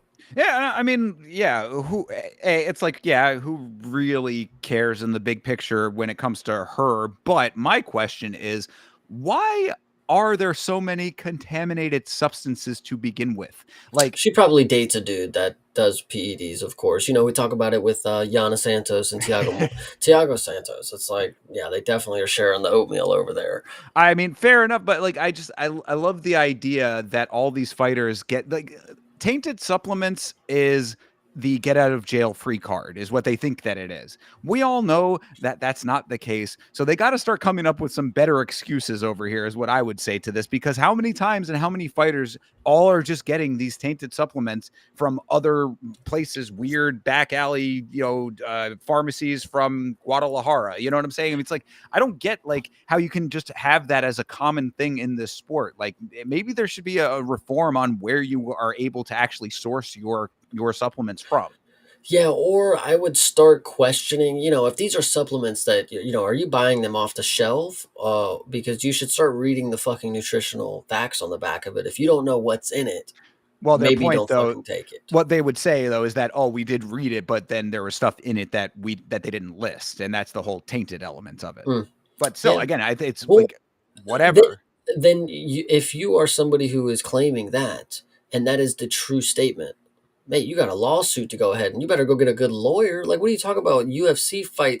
Who cares about the fucking no contest? Go get $1 million from fucking Frito-Lay because you sat on your ass eating chips and they tainted your fucking, I don't know. No, yeah, absolutely. I think that's a good point. I think that I think Anderson Silva actually did do that. I think that there was a fighter that did that, and I believe won their case. I think it was Anderson Silva. So yeah, I mean, look, that absolutely could be the case. That certainly would make it a better argument when these types of things crop up if you actually did take action like that, because really what this comes off as to the majority of people is that you were juicing and you got caught, and this is your best excuse that you could come up with on the fly. I'm actually glad the Tasteful Thickness brought it up because I didn't have it for this week's notes, but Kaya Kara-France also has been pulled from the testing pool, and he is now not listed in the rankings. So that is something else that changed with the roster. The main thing that I want to say about that is that he is officially running from Manel Kape. I mean, that's obvious. Him losing, what am I thinking of? Him losing to Pantoja, it was going to set him back just enough that the fight with Manel Kape could be rebooked for a millionth time. And the fact that he pulled out is 100% fact to me. I don't care if it's true in his mind. He don't have to believe it. Nobody else does. But to me, he did not want to fight Manel Kape. They were going to rebook it one more time, and he did not want to do it. And now he has pulled out of the testing pool. He has pulled out of the rankings. That's something we don't even see. Think about how serious that is. It's not just, I'm going to take some time off. It's like, no, they took him off the rankings. Like, he said, I'm like done. Like, Brandon Moreno said, I'm going to take time off. Where did he go? Nowhere. Max Holloway goes to fucking 55. He's still ranked in featherweight. Ilia Topuria steps up. He's still ranked in featherweight. You got all these things that are happening and not one thing. The difference is with Kaya Kara-France is I actually think is Tasteful Thickness is actually cooking.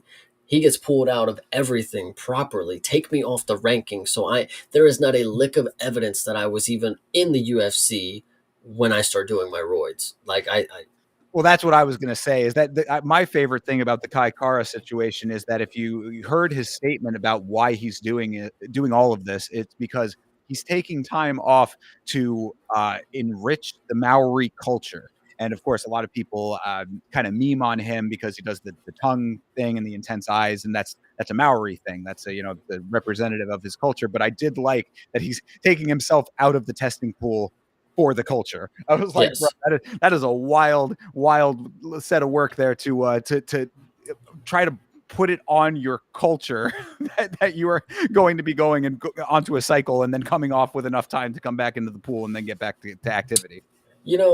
One thing that I will say is that there are some people who do some things that are questionable. Pulling out of the UFC for the culture is one questionable move. There is more questionable moves that can be done in this sport, and I'm going to show you exactly the one right here because this is the most notable questionable move that you need to remember going into the fights tomorrow. Arman Tsarukyan is once again a fucking idiot. This is bad. This is some real bad shit right here. Let's just go ahead and watch the clip real quick, and then we'll get the insight. Roll it.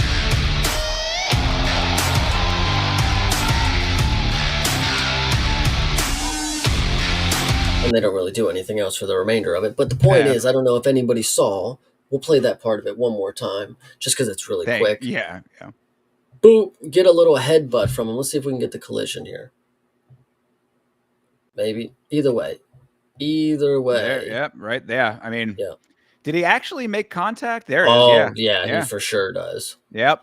Yeah, this is what people were saying about this is that first he pulls out of the title fight, he punches a fan when he's walking to the cage, and now this guy is a legitimate fuckhead. I mean, like, I don't think that there's really any two ways that you can say it. And then also, I would never be the first person to bring this up because I really don't care too much about the backgrounds. Like, look, I care when it's a compelling story. These guys that come from the favelas and they rise out of that to become greatness. I mean, it's compelling there.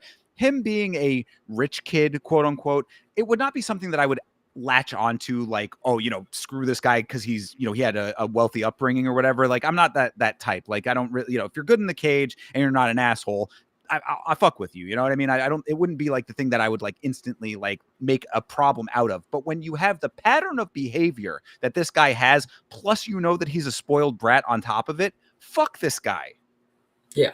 No, this one is just crazy to me because as somebody who questions what Armin is thinking, what were you thinking of pulling out? Were you really that hurt that you couldn't compete?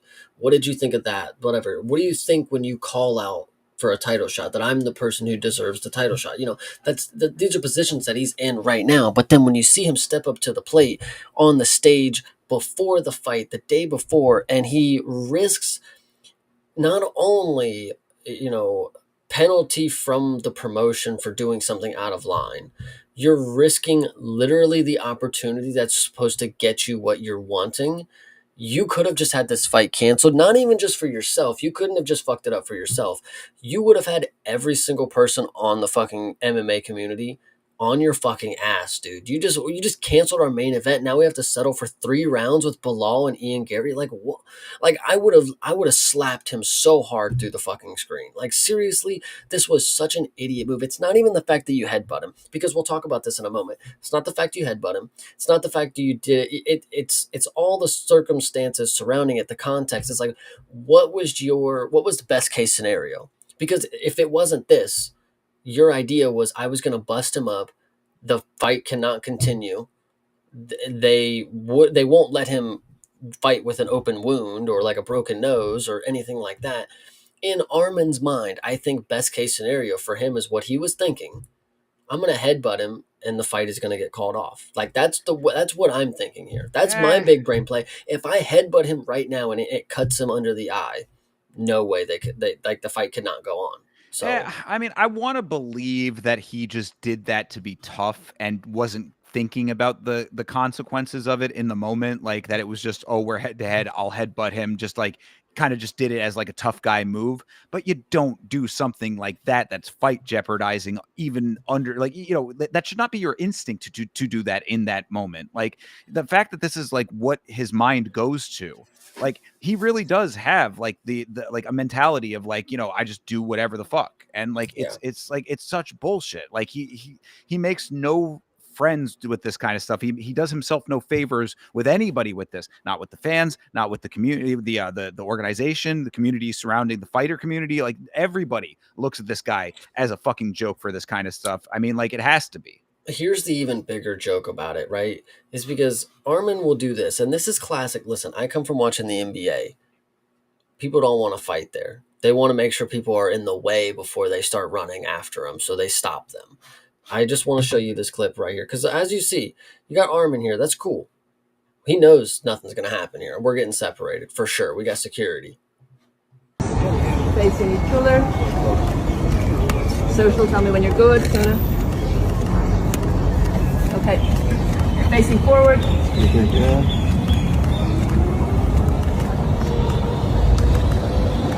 A lot of hostility there, doesn't it? Yeah, really. Day exactly. Before. But that, again, it's all that instinctual, like, we're this close, it got to be a little bit tough for the cameras kind of thing. He's like 20, he has like 20 pro bouts. Like, there's no, It was in the moment. This is how he's got it. Like, he All literally right. is a professional at the highest level. How many face-offs has he had? We don't like. Listen, if this is how you act against Dan Hooker, mate, Dan Hooker is a fucking Chad for like. I'm not the biggest Dan Hooker fan. I'm not the biggest Armin fan, but this shows me Dan Hooker. Mentally, he's got you beat. He was able to make you break character. You lashed out publicly. I got you. Got him. Got him. You look like a fool. Oh You yeah, look like and a fool. I mean to that end, I thought that Dan Hooker's reaction was pretty telling in all of that too. What did he do? He gets hit in the head with the headbutt, laughs it off. Yeah. Yeah, He's good, gonna whoop his nice, ass now, yeah, nice probably. try, guy. Yeah. I mean, I hate to think that Armin is going to win this fight now. Really, I mean, like, I want to see like. It is very rare that I actively like prey on people's downfalls. Like, you have to do like this type of thing is what makes me do that. I am very egalitarian when it comes to this sport. Like, I don't care what region of the world you're from. I don't care what your background is, ethnicity, any of that stuff goes out the window. I care about how you fight. And it's only things like this that come into the equation where I actively start to hate fighters. Yeah. Armin has made me hate him. And I'm like, so dude, like, do I think he's going to win this fight? Sadly, yes. But do I want him to lose? 10,000% I want him to lose. I want Armin gone from this promotion. Armin should have been the one that got the Mokaev treatment. Yeah, 100% agree. I mean, I even brought that up to Mank. I'll say it again on stream. Mank, I apologize. Mokaev's not a thug, not compared to this guy. I mean, this guy is clearly unhinged, deranged. He's a spoiled brat is what he is. I mean, like, that's what it's saying. Like, again, I would never bring it up if it wasn't the pattern of behavior that you see surrounding that type of person. Yeah, fair. So I definitely think it is one thing to note that Armin is unable to control his emotions. He has impulsive desires, and he unfortunately folds to them, especially when Dan Hooker is standing in front of him and he's laughing in his face like the little man-child that he is, apparently. So, I'm not a big Harry Potter fan, but are you familiar with the Harry Potter at all?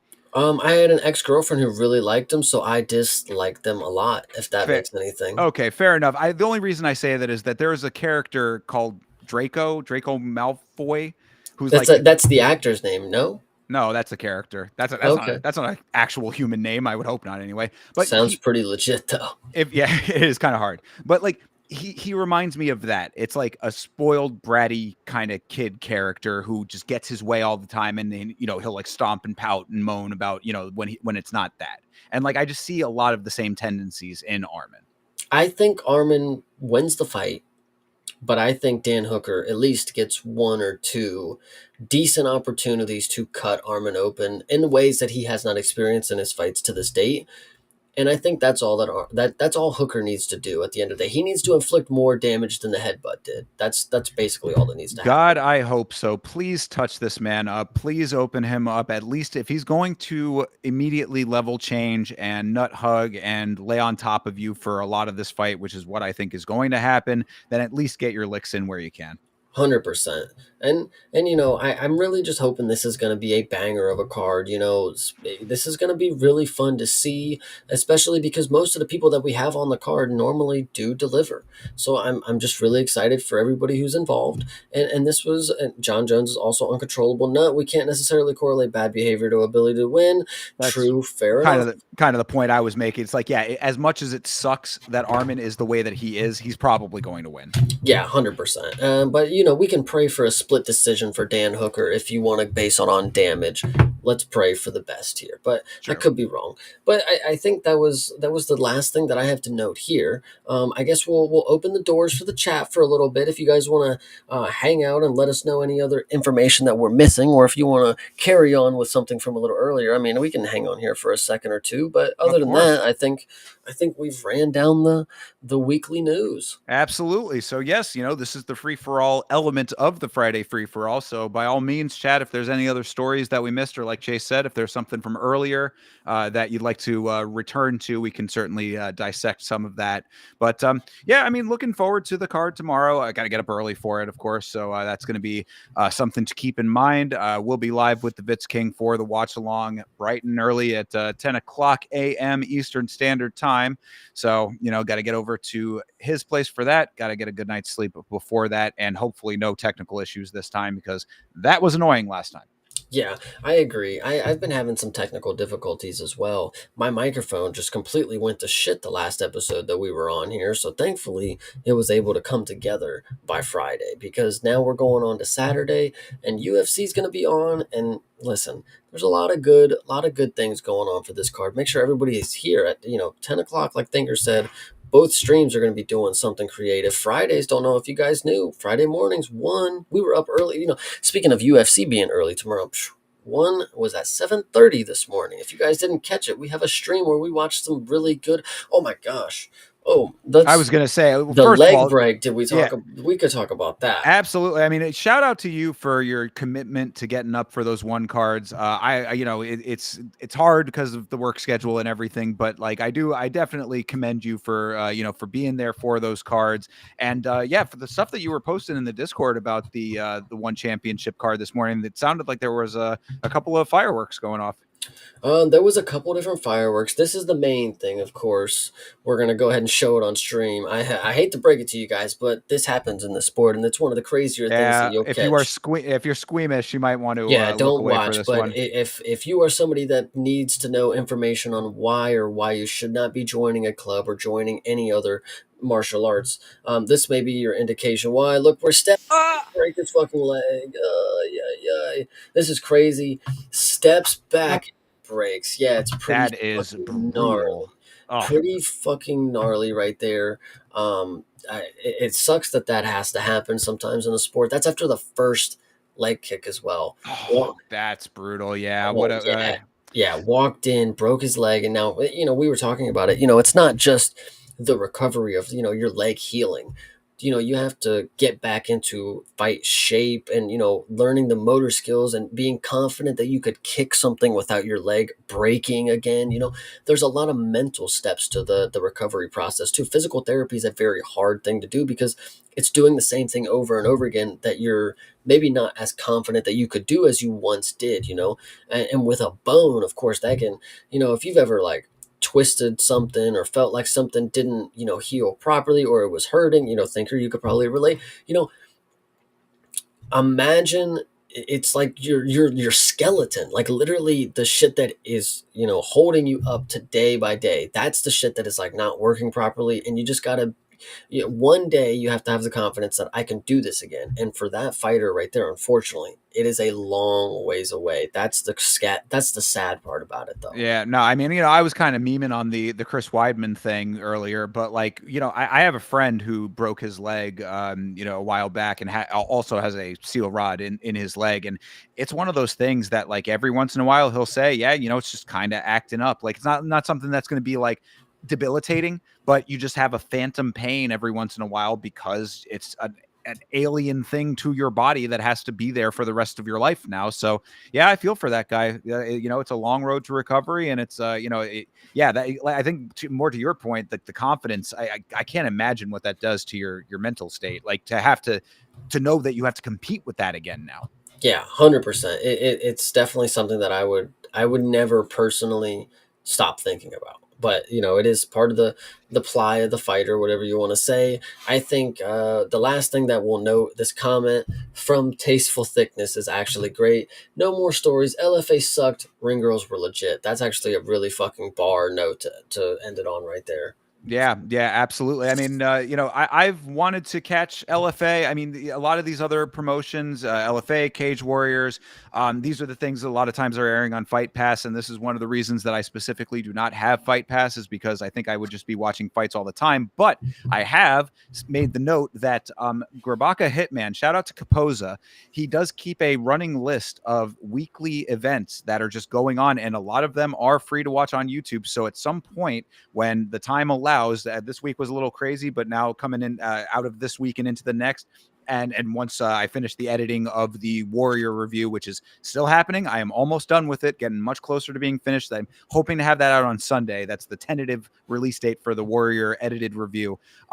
Once all that plays out, if there are times when we can start throwing in a couple of extra streams where things are just free on YouTube that you can watch along with, not out of the question at all. Love to be on chatting with you guys during those. So unfortunate that LFA sucked, but that's just the nature of the game when you get into the regionals sometimes. Yeah, I think that's That unfortunately with the regionals, that is something that comes with the territory. You're gonna see some bad ones, but it sucks that it was a whole card of sucky fights. At least it sucks that there wasn't one thing that you could tell us, like not one good moment. Come on, thickness. You got to think about something, dude. But either way, Aspen Ladd's brother. Oh shit. Got killed in the ring by as a -500 by the oldest fighter on the card. That was kind of funny. See, there you go. There's something to note. Yeah, I didn't even know that Aspen Ladd's brother was a fighter. Is he a newer fighter? Is he just starting out in his career? Or maybe that's what it was. But that being a -500, that's an unfortunate situation there. But there is actually a friend of mine a while back did say that oftentimes the bigger the discrepancy in the betting odds are, the more likely that the upset happens.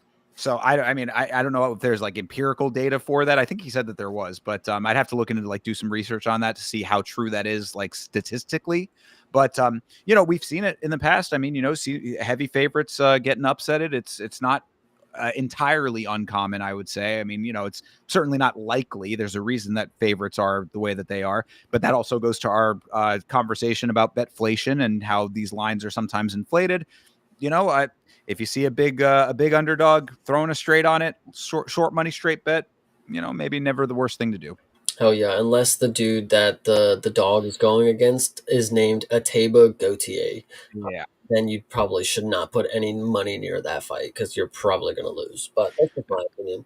Sure. Well, the thickness coming in saying that the James Krause rule in effect, that does bring up the scandal that had rocked us recently. That, of course, as the news cycle goes further down the line, it's kind of dissipated. But keep in mind that we are always ear to the ground when it comes to these things. So know that when we get the updates on everything that's going on with the FBI investigation, we will certainly be updating you here on Yama. Yeah, we literally have been in conversations with Kash Patel, and he has been letting us know that everybody's cooperating.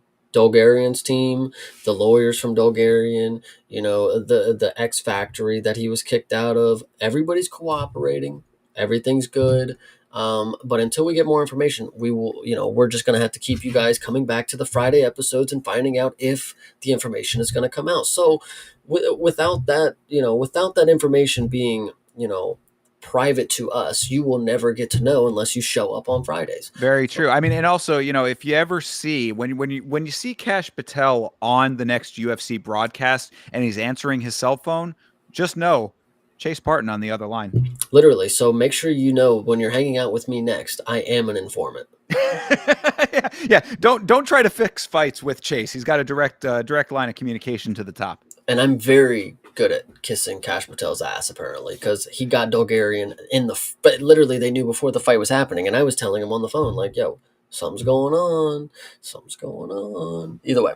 So, yeah, fair enough. I see E-Money J checking in. Shout out to you, brother, saying that we're going to be making millions in the morning. Well, of course, E-Money J, a regular hanger out on the watch-alongs with us. So, we will be getting the lowdown on your parlay. Didn't work out so well last go-around, if I'm not mistaken. But, better luck to you coming up. Hopefully that will be the case for you. I'm always rooting for you, even if I don't always agree with your thought process. Yeah, 100%. We're always rooting for E-Money J. Promise you that. True. Absolutely. So, yeah, I mean, I don't know. Anything else? What else is going on? Nothing else has been going on, I don't think. We got you tweeting about the show, which is always really good.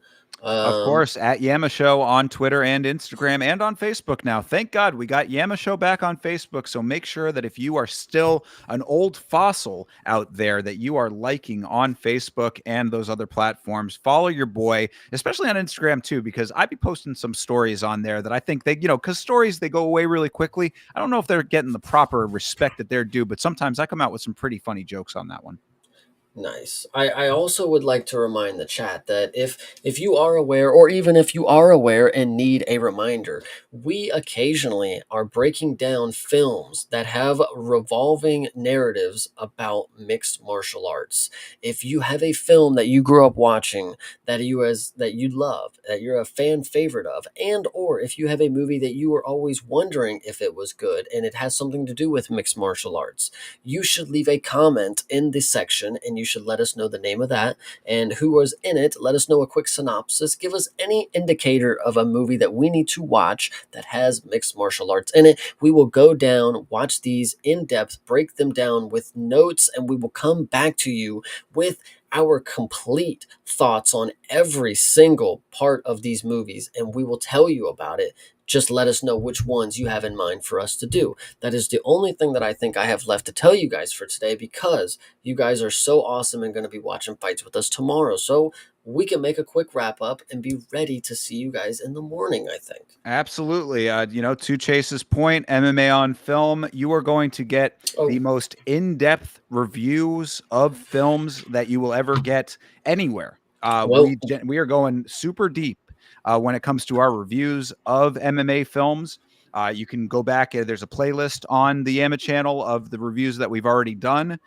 We also reviewed the show The Cage from Netflix. So, when we do our reviews, we are setting out not only to give you our honest opinions, but to break down all of the interesting points throughout the entirety of the film. So your boys are on the case every single time. The edited version of our review of Warrior is coming out very soon. I referenced that earlier. It's going to have some nice visuals with it as well, some screenshots from the film throughout all of the review. So keep an eye out for that. And like you said, I see Thickness coming through with a recommendation. I think it's already added on the list. Chase adding it to the list. So there you go. You are now inputted onto the list of potential movies for us to review. Remind us, keep it in the comments section if it's something you're interested in, and your boys will definitely get to it.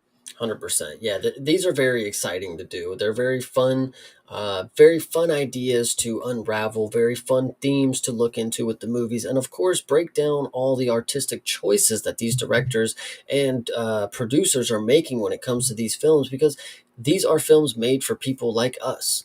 We are the MMA film fans. That's what it is. And so watching them, not only are we getting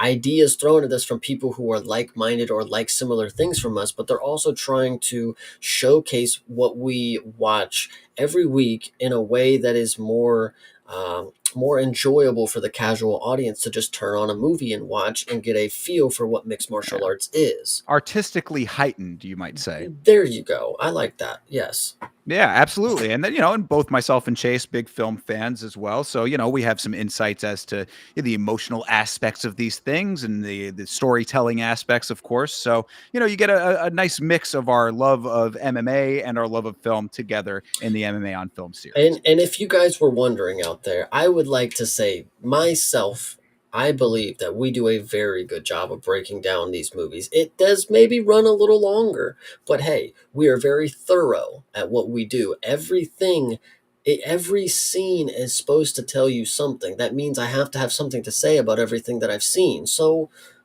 we have to just go with the flow, The Absolutely. Movies are very fun. It's not just movies out there, chat, TV shows, documentaries, docuseries, and video walkthroughs are also very, very good options for this project that we are working on. And it's something that we are planning to have as a reoccurring thing for the time being. Obviously Fridays are more common streams for us, which is a very fun time. Mondays, if you did not know, we have a podcast. We talk about the fights from Saturday to next Saturday. And if there's fights on Tuesday, we occasionally talk about them, but we got a while for that. So Mondays, 10 p.m., last week's fights. My name's Chase. That's Thinker St. James, and we definitely be talking about the fucking fights on that. So just letting you know.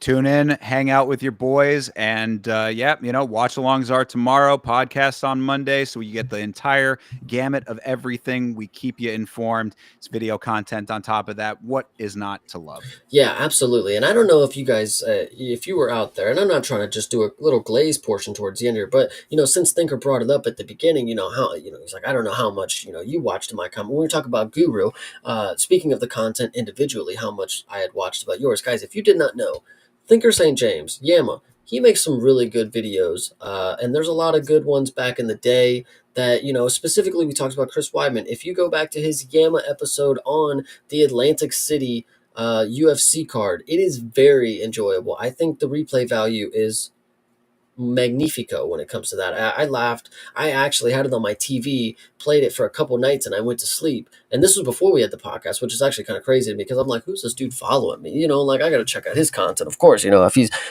whatever. And I was genuinely a fan before any of this became about. So maybe that should lead you to believe that Demetrius Johnson is a big fan of Guru, and he just doesn't want Islam and Habib to think about it.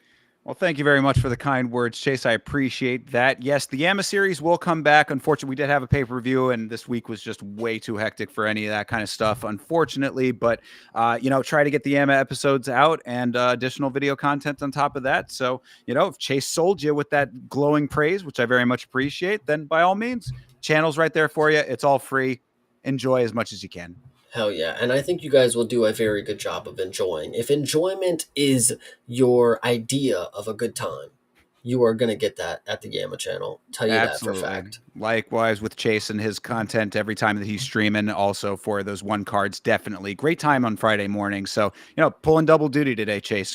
Friday morning, Friday night. The guy is a hardworking man over here. Hell yeah. Appreciate it. Always a good time. Good deal. Well, you know what? I guess with all of that said, we appreciate each and every one of you who has been in the chat with us today on this stream. Of course, this is our chance to kind of be a little bit looser, let our hair down a little bit, chat with you guys a little bit more back and forth, about all of these things that we've been talking about. So thank you for being here for that.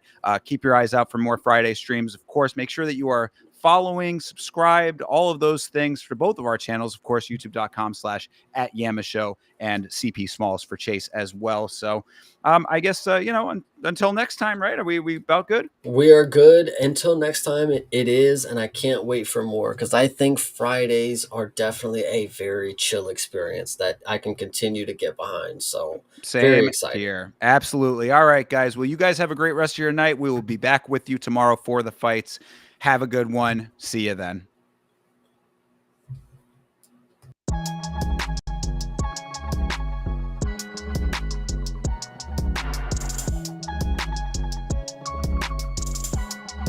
Game.